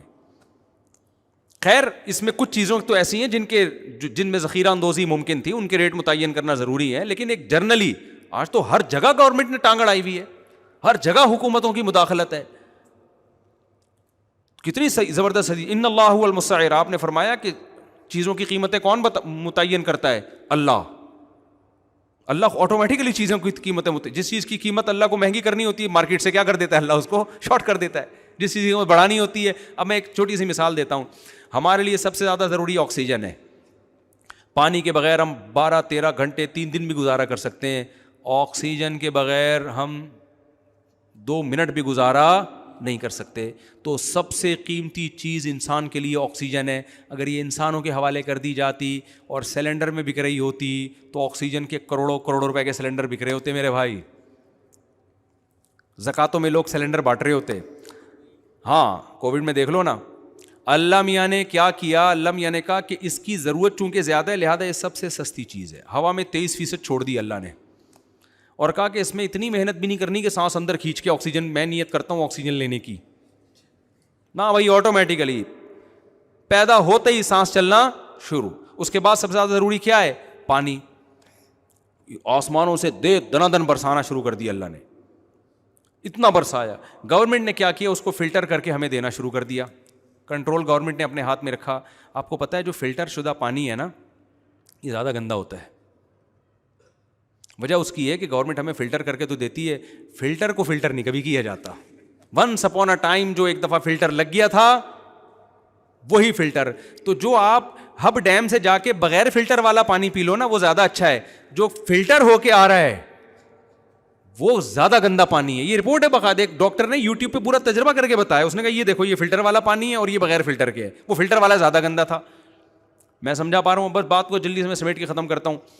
تو اب کیا مسئلہ ہے میرے بھائی, میں جو اصل بات لے کے چل رہا ہوں کہ اللہ نے اپنی طاقت اور قدرت بھی بتائی اور اللہ نے یہ بھی بتایا کہ میں تمہارا محسن ہوں. تو یعقوب علیہ السلام کو پتا تھا پاور کس کے پاس ہے, اللہ کی, چلے گی اللہ کی. لیکن اللہ جب اپنی چلائے گا تو میری بہتری میں چلائے گا, مجھے نقصان پہنچانے کے لیے نہیں چلائے گا, لہذا تسلی میں رہے. تو یہ 2 چیزیں اپنے اندر پیدا کر لو میرے بھائی. سرنڈر کر دو اپنے آپ کو کس کے حوالے, اللہ کے, اور یقین کر لو جو ہوگا میرے حق میں بہتر ہو. اللہ نے کہا نماز پڑھو تو کیا کرو میرے بھائی, پڑھ لو. اگر تجارت میں نقصان ہوتا نظر آ رہا ہے برداشت کر لو, کیونکہ رزق کس کے ہاتھ میں ہے, اللہ کے. وہ بغیر نماز پڑھے آپ کا رزق آپ سے چھین سکتا ہے اور نماز پڑھ کے آپ کو رزق دے سکتا ہے. اللہ میاں نے یہ بول دیا جلدی شادی کر لو. سورہ نور میں آپ کہتے ہیں اللہ شادی کروں گا تو خرچے بڑھیں گے, بچے بھی پیدا ہوں گے, بیگم کا خرچہ, تنخواہ میری تھوڑی ہے, آپ اپنے آپ کو اللہ کے حوالے کر دو. اللہ کہتے ہیں ان یکونوا فقراء یغنیہم اللہ من فضلی, کر لو بھائی, بچے بھی پیدا کر لو, شادی بھی کر لو. اگر فقیر ہو گئے میں اپنے فضل سے کیا کر دوں گا, غنی کر دوں گا. جو سرنڈر کر دیتا ہے وہ کہتا ہے بھائی چھوڑو جیب کو, بٹوے کو, کتنے پیسے ہیں, مت دیکھو وٹامن سی وٹامن ڈی. وہ تھر میں بیچارہ ستو پی کے 100 سال جی لیا, تو پیسے ہیں تو وٹامن سی کھا لو, نہیں ہے تو چوری مت کرو وٹامن سی کے چکر میں. پیسے ہیں تو پھر کھا لینا چاہیے امرود, اتنی کنجوسی ٹھیک نہیں ہے کہ آپ بھی ستو پہ آ جائیں کل سے. تو بھائی جب پیسے ہیں تو ٹھیک ہے, نہیں ہے تو جو ایسا اللہ کہہ رہا ہے ویسا کر لو, توکل کرو بھائی, اولاد بھی نہ روکو اور نکاح بھی کرو ٹائم پہ. کھلانے والا کون ہے بھائی, اللہ میاں. یہودی کہتا ہے نہیں, وہ کیلکولیٹر لے کے بیٹھا ہوتا ہے. تو اللہ کرے گا بھائی, اللہ کے حوالے, جہاں اللہ نے حکم نہیں دیا وہاں نہیں کرو یہ سب کچھ. بعض لوگ دکان بند کر کے بیٹھے ہوئے ہیں, کھلانے والا کون ہے بھائی, اللہ. ابے بھائی اللہ میاں نے کب کہا کہ دکان بند کر دے, تو بیمار ہے علاج نہیں کر رہے, بھائی شفا دینے والا کون ہے, تو بھائی پیناڈول سے بھی اللہ ہی شفا دے گا جب اس نے کہا ہے کھا لو. ہاں جہاں اس نے آرڈر دیا ہے یا کسی چیز کو حرام کر دیا پھر توکل کا موقع ہے, وہاں پر اللہ کے حکم کو دیکھو, اسباب کو مت دیکھو. تو جو میں آج بیان لے کے چلا تھا, ایک 2-3 جملوں میں اس کو بھی سمیٹتا ہوں. جو میرا مقصد تھا, اصل میں میرے بیان میں تمہید لمبی ہو جاتی ہے اور جو اصل بات ہے وہ چھوٹی رہ جاتی ہے. وجہ اس کی یہ ہے کہ وہ اصل بات کھوپڑی میں بیٹھتی نہیں ہے جب تک وہ تمہید نہ سمجھائی جائے. تو اسی طرح میرے بھائی اللہ میاں نے ہمیں جیسے نماز کا, روزے کا حکم دیا, ایسے ہی اللہ میاں نے ہمیں رشتہ داری کو جوڑنے کا حکم دیا. یہ ہمارے مذہب کا حصہ ہے. جو میں نے آیت پڑھی تھی وہ اصل میں اسی ٹاپک کے لیے پڑھی تھی. مسلمان رشتے پیدا بھی کرتا ہے اور ان رشتوں کو جوڑتا بھی ہے. کافر نہ رشتے پیدا کرتا ہے, جیسے ایک خاتون ادھر 2 کتے, میاں بیوی ادھر ایک خاتون ایک کتا, ادھر 2 بندے ادھر 2 کتے, تو رشتہ داری پیدا ہو رہی ہے کیا؟ کتے کوئی رشتے ہوتے ہیں کیا؟ ماموں ہوتا ہے کتا, کسی کا چاچو ہوتا ہے, کیا ہوتا ہے؟ کافر رشتے پیدا بھی نہیں کرتا اور جو پیدا ہوئے ہوئے ان کو جوڑتا بھی نہیں. ان کے ماموں چاچو ختم, جو بچے ہیں ابا اماں وہ اولڈ ہاؤس میں جڑ رہے ہیں رشتے, نہ بہن بھائی کا رشتہ, رشتہ کسٹمر اور جو تاجر ہے نا اس کا کسٹمر سے رشتہ ہوتا ہے, ایئر ہوسٹس کا رشتہ ہوتا ہے پیسنجر کے ساتھ, بٹن دباؤ گے آ جائے گی کیا چاہیے آپ کو, فوراً آپ سے پوچھے گی. اس سے زیادہ رشتہ امپلائی کا اپنے باس کے ساتھ رشتہ ہوتا ہے. قرآن رشتوں کی بات نہیں کر رہا, قرآن کس کی خونی رشتوں کی بات کر رہا ہے. تو مسلمان رشتے پیدا بھی کرتا ہے اور جوڑتا بھی ہے. پیدا کیسے کرے گا رشتے؟ نکاح کے ذریعے. لہذا جلد نکاح کرتا ہے اور نسل بھی نہیں روکتا, کیونکہ جب نسل زیادہ ہوگی تو رشتے کیا ہوں گے؟ کم ہوں گے یا بڑھیں گے؟ آپ کے بچوں کو چاچو ملیں گے, ماموں ملیں گے, کزنیں ملیں گی, خالہ ملیں گی, پھپھیاں ملیں گی, بہنیں ملیں گی. میں جب پشاور اور کوئٹہ جاتا ہوں تو میں کسی کے میزبان کے گھر گیا نا, پشاور گیا, میں نے میزبان سے کہا بھائی میں بہت مصروف ہوں, آپ لوگوں کو ملانا نہیں, میں بہت تھک جاتا ہوں. انہوں نے کہا کسی سے نہیں ملاؤں گا, بس میرے اپنے رشتے دار ملیں گے آپ سے. میں نے کہا ٹھیک ہے جی. کسی سے نہیں ملایا, نہ اڑوس سے نہ پڑوس سے. یہ کون ہے جی؟ یہ میرے چاچو ہیں. بھائی ان سے تو ملنا بنتا ہے, بھائی آپ نے جو ہمیں بلایا تو چاچو سے تو. یہ کون ہے؟ یہ دوسرے چاچو ہیں. یہ کون ہے؟ یہ تیسرے چاچو ہیں. یہ کوئٹہ اور پشاور میں بڑا مزہ آتا ہے, میرا دل ایسے باغ باغ ہو جاتا ہے, کیونکہ ایک طرف رپورٹیں آ رہی ہیں یہ کون ہے؟ کتا. یہ کون ہے؟ یہ دوسرا کتا. کوئی نہ خالہ نہ پھپھی. بھائی یہ بھی تو قومیں ہیں نا. یہ کون ہے؟ میں بھی ابا. ممکن ہے یہ کون ہے؟ میرے فادر.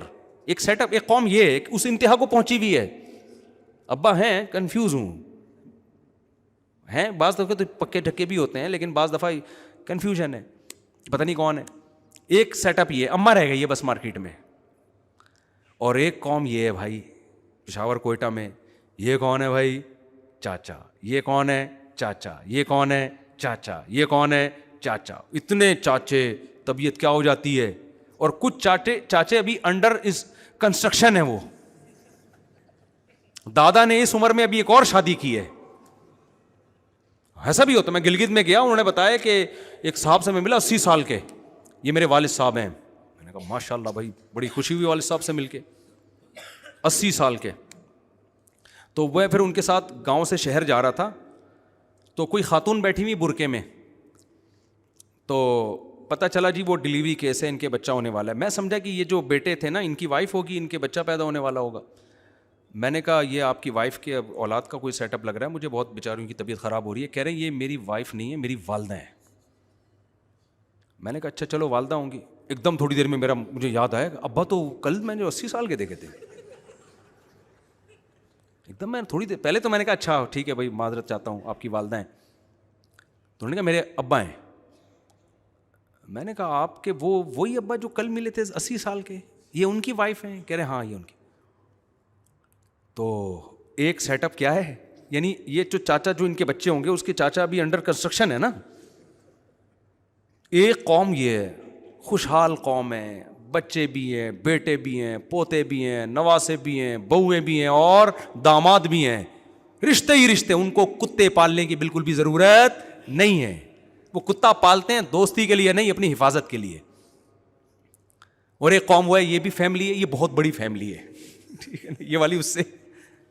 تو میں جب جاتا ہوں کوئٹہ پشاور, مجھے خاندان بڑے بڑے نظر آتے ہیں, دل باغ باغ ہو جاتا ہے یار.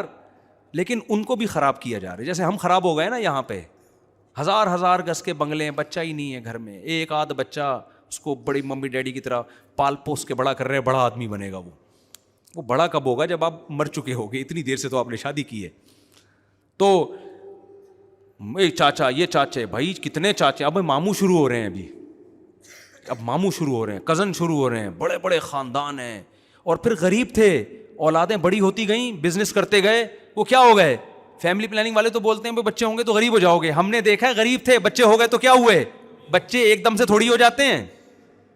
اب لوگ مجھے کہتے ہیں صاحب آپ کے 16 بچے یار. ابے میں نے کہا ایک دم سے تھوڑی 16 ہو گئے ہیں, 16واں تو بڑا ہو گیا ہے. ایک صاحب کسی میں ملا, ان کے 24 بچے نا. میں نے ان سے پوچھا آپ اس کے علاوہ اور کیا کیا کام کرتے ہیں؟ وہ سمجھے نہیں بات کو میری. میں نے کہا یعنی یہ تو ہے ہی, اس کے علاوہ کیا کرتے ہیں؟ انہوں نے کہا میں اسکول میں پڑھاتا ہوں اور مدرسے میں پڑھاتا ہوں وغیرہ وغیرہ.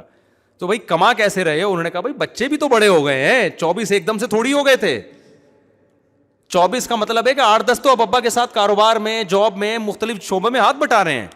فیملی پلاننگ والے آپ کو یہ تو بتائیں گے اتنے بچے کہاں سے کھائیں گے, یہ نہیں بتائیں گے ابے یہ بچے تمہیں کھلائیں گے, تم نہیں ان کو کھلاؤ گے, تم جن کو اتنا ان کو کھلاؤ گے اس سے زیادہ یہ تمہیں کھلائیں گے. گوروں کے یہاں تو کھلاتے نہیں ہے نا, اس لیے وہ کہتا ہے پیدا ہی نہیں کرو. اس کو پتا ہے میرا مستقبل کہاں ہے, اولڈ ہاؤس میں ہے. میں 6 پیدا کروں یا 1 پیدا کروں, مجھے کون سا انہوں نے گھر میں رکھنا ہے. تو اللہ میاں نے ہمیں رشتے پیدا کرنے کا بھی حکم دیا اور ان کو جوڑنے کا بھی. اب جوڑنا کیسے ہے, بس یہ آخری بات. جوڑنا ایسے ہے, نبی نے فرمایا جو رشتے توڑتا ہے وہ جنت میں نہیں جائے گا. رشتے توڑنے والی تمام چیزیں حرام ہیں اور رشتے جوڑنے والی تمام چیزوں کا اللہ نے ہمیں حکم دیا. پہلے میں بتاؤں گا ٹوٹتا کن چیزوں سے ہے, حسد سے ٹوٹتے ہیں رشتے. آج بہت بڑا مسئلہ ہے, رشتہ داروں میں کسی کے پاس پیسہ آ گیا تو غریب اسے دیکھ کے جلنا شروع, اس کی ٹانگیں کھینچنا شروع. ابے یہ گاڑیوں میں گھومتا ہے, ابے ہمیں پتہ ہے 2 ٹکے کا آدمی نہیں ہے سالہ. آج پھوپھاں وہ بیچارہ آپ کے ساتھ کچھ غلط نہیں بھی کر رہا تو بھی اب اس کی ہر چیز غلط لگے گی آپ کو. وہ بھول گیا اپنی بچی کی شادی میں آپ کو بلانا. ابے جب غریب تھا تو ہمارے ساتھ بیٹھ کے انڈا موڑ پہ چائے پیا کرتا تھا, ابھی دیکھو اس کے اتنا بڑا ہو گیا, ابھی بچی کی کہاں یاد رہے گا. بھائی وہ واقعی بھول گیا. اچھا سوچ لو نہ, حسد جڑیں کاٹنا شروع, اس کی ہر بات غلط لگ رہی ہے. تو سب سے پہلا کام کیا کرنا ہے, بھائی رشتہ داروں میں کوئی زیادہ پھل پھول رہا ہے, آپ بولو بھائی اللہ کی دین ہے, کسی کو دے کے آزماتا ہے, کسی سے لے کے آزماتا ہے, اور دعا کیا کرو اللہ تمہیں اور زیادہ ترقی دے. اس کی بات کو نیگیٹو مت لے کے جایا کرو. کل ایک صاحب مجھ سے ملے, مجھے کہنے لگے مفتی صاحب آپ یوٹیوب پہ بہت اچھا کام کر رہے ہیں, بڑا مزہ آیا, آپ کے بیانات اتنے, پھر کما بھی رہے ہیں اس سے, ایسی بات نہیں.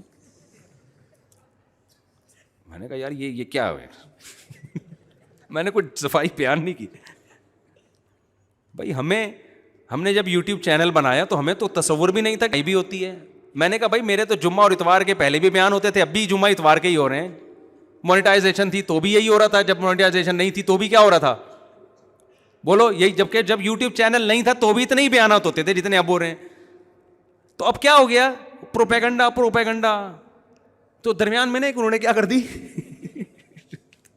لگ رہا ہے تپ گئے یہ ٹائٹ طریقے سے. ہاں وہ اصل میں اس طرح کی باتیں جو ہے نا, وہ اصل میں ظاہر ہے تو دین کی خدمت تو اب ہوگی نا. تو بھائی میں تو 1994 سے بیان کر رہا ہوں, اور پہلے زیادہ بیان ہوتے تھے, اب تھوڑے کم ہو گئے ہیں. اچھا خیر, تو اب کیا ہوتا ہے رشتہ داروں میں جب کوئی پھل پھول رہا ہے تو جیلسی خواتین میں بہت زیادہ ہوتی ہے. کوئی کسی کی تعریف کر دے, کسی کے حسن کی, بھائی میک اپ کا سارا وہ ہے, اصل میں سارا کیا ہے. اس دن میں نے دیکھا تھا نہا کے آئی تھی, اصل چہرہ نظر آیا. تو ہر آدمی دوسرے آدمی سے جل رہا ہے, ہر عورت دوسری عورت سے جل رہی ہے. اس سے رشتے جڑتے نہیں ہیں بلکہ کیا ہوتے ہیں, بولو ٹوٹتے ہیں رشتے. اسی طرح جس کے پاس پیسہ آ گیا اس میں تکبر بھی پیدا ہوتا ہے بعض دفعہ. کتنے رشتے ایسے ہیں, جب آپ غریب تھے سب سے ملا کرتے تھے. یہ تو بہت رپورٹیں آتی ہیں میری پاس کہ ہمارے کزن جو تھے ان کے والد مالدار ہو گئے تو اب کزن نہ ہمیں اپنی دعوتوں میں بلاتے ہیں, نہ عید بقرعید پہ ہم سے ملنے کے لیے آتے ہیں. اب جب ہمارے گھر میں آتے ہیں ان کو اسمیل آ رہی ہوتی ہے, واش روم کہتے ہیں یہ یوز نہیں کر سکتے. اسٹائل بھی چینج ہو جاتا ہے, پہلے واش روم استعمال ہوتا تھا, اب یوز ہوتا ہے. اب وہ کہتے ہیں یہ جو یوز کو استعمال کرنا یہ ابیوزو لینگویج چاہیے, استعمال کا لفظ استعمال کرنا. سارا اسٹائل کیا ہو جاتا ہے, یار تم اپنے رشتوں کے سامنے تو تمہاری کوئی اوقات نہیں ہے. بہن تو تمہاری وہی بہن ہے, ایک چھاتی سے دونوں نے دودھ پیا ہے, ایک ماں کے پیٹ میں دونوں نے کو اللہ نے بنایا ہے. ایک بھائی پیسے والا ہو گیا, دوسرا غریب ہے تو اس کو پوچھنا چھوڑ دیا. ایک پیٹ سے ایک خون سے دونوں بنے ہیں, کئی سال ایک بستر پہ چپک کے سوئے ہیں. کیسی محبتیں ہوتی ہیں بچپن میں, دیکھ لو نا آپ. ایک ہی ماں کے ہاتھ سے کئی سال دونوں نے نوالے کھائے ہیں, کئی سال کھائے ہیں. میں تو اپنے بچوں کو دیکھتا ہوں کیسی محبت, ایسے لڑتے ہیں پھر دوستیاں کر کے بیٹھ جاتے ہیں. جب الگ الگ ہوتے ہیں بڑے ہو کر کیسا ایک دوسرے کو پوچھنا چھوڑ, پوچھتے ہیں تو مفاد میں کام ہوتا ہے تو بس, ورنہ یاد نہیں آتا. تو اللہ نے اگر آپ کو وسائل دیے ہیں, پیسہ دے دیا, تو قرآن کہتا ہے سب سے پہلے اس پیسے میں کس کا حق ہے؟ تکبر نہیں کرنا, اترانا نہیں ہے, اور عمل سے دکھانا ہے کہ ہم میں تکبر نہیں ہے. خالی زبان سے تو بہت سے لوگ بولتے ہیں اللہ کا بڑا شکر ہے جی, ہمارا کیا کمال ہے. عمل ایسا ہوتا ہے جس سے لگ رہا تھا بھائی تمہارا کمال ہے, اللہ کی دین نہیں ہے, اللہ کی بھیک نہیں سمجھتے اس کو تم. تو عمل سے ثابت کرنا ہے کہ ہم بدلے بولو نہیں ہے. غریب کو چاہیے اس کو امیر کو دیکھ کے حسد نہ کرے, امیر کو چاہیے غریب کی توہین نہ کرے, اپنے رشتہ داروں سے ایسے ہی ملتا رہے جیسے پہلے ملتا تھا. نبی نے فرمایا بدترین ولیمہ وہ ہے جس میں امیروں کو بلایا جائے اور غریبوں کو نہ بلایا جائے. اگر آپ کے رشتہ داروں میں کوئی غریب ہیں تو غریب ہونے کی بیس پہ ان کو چھوڑ دینا یہ بہت بڑا جرم ہے.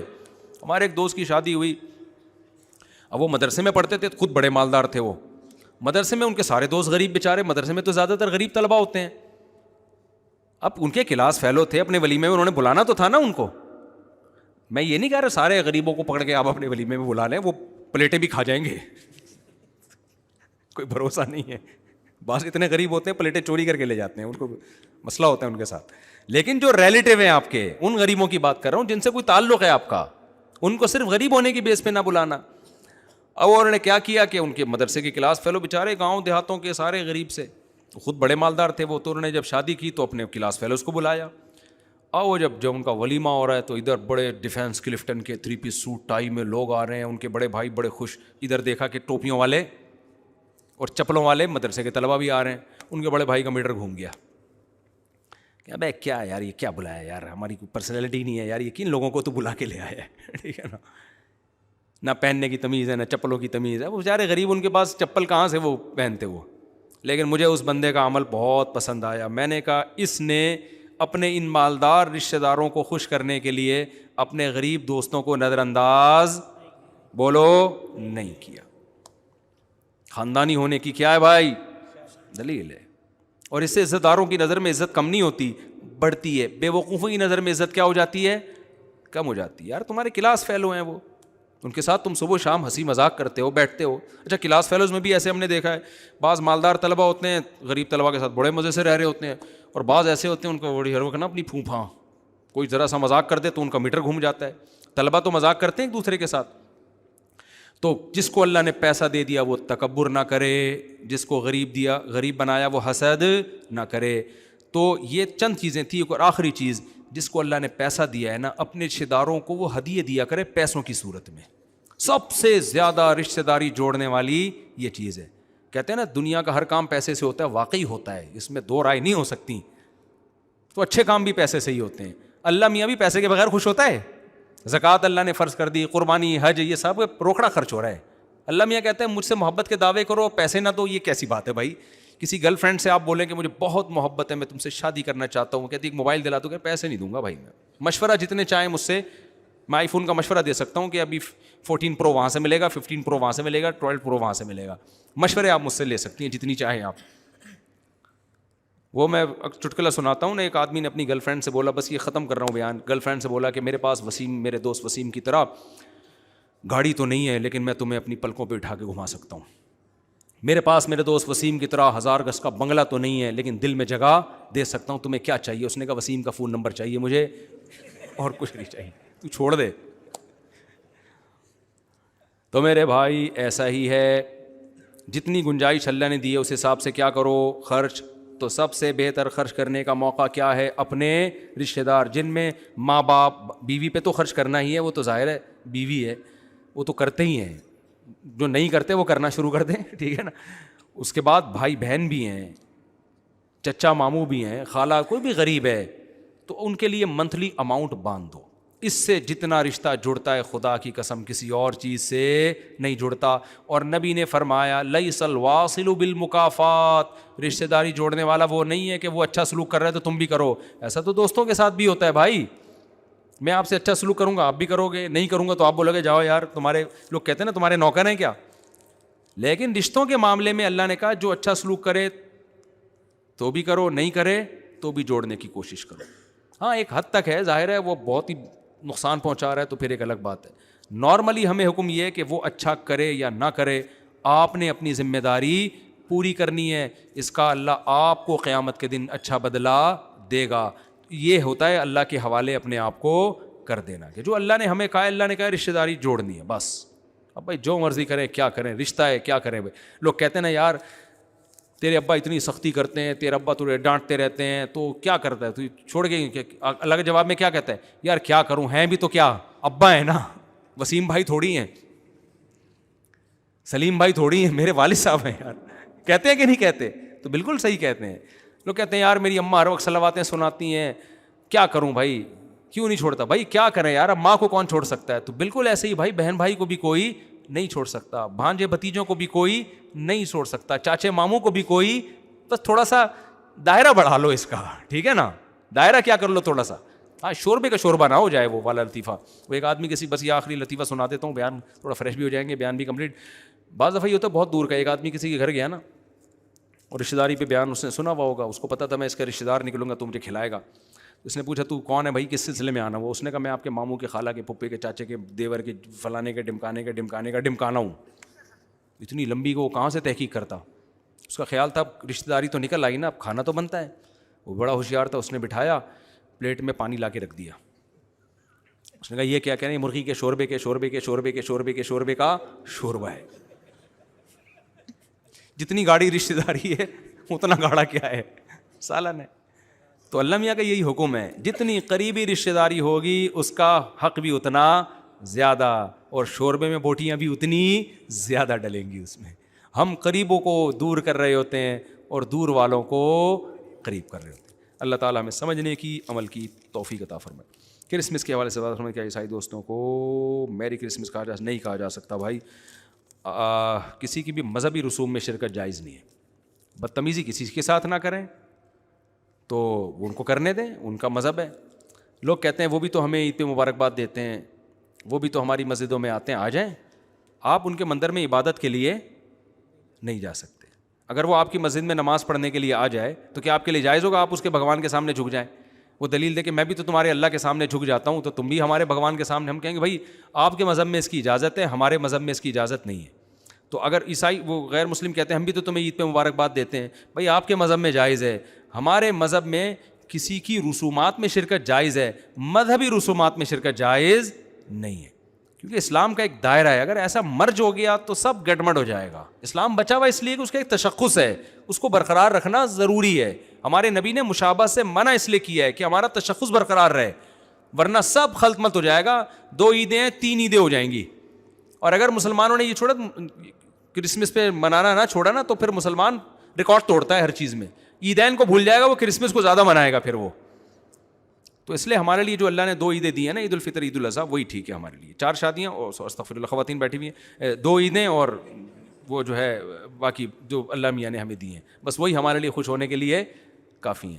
اللہ تعالیٰ سمجھنے کی، عمل کی توفیق عطا فرمائے.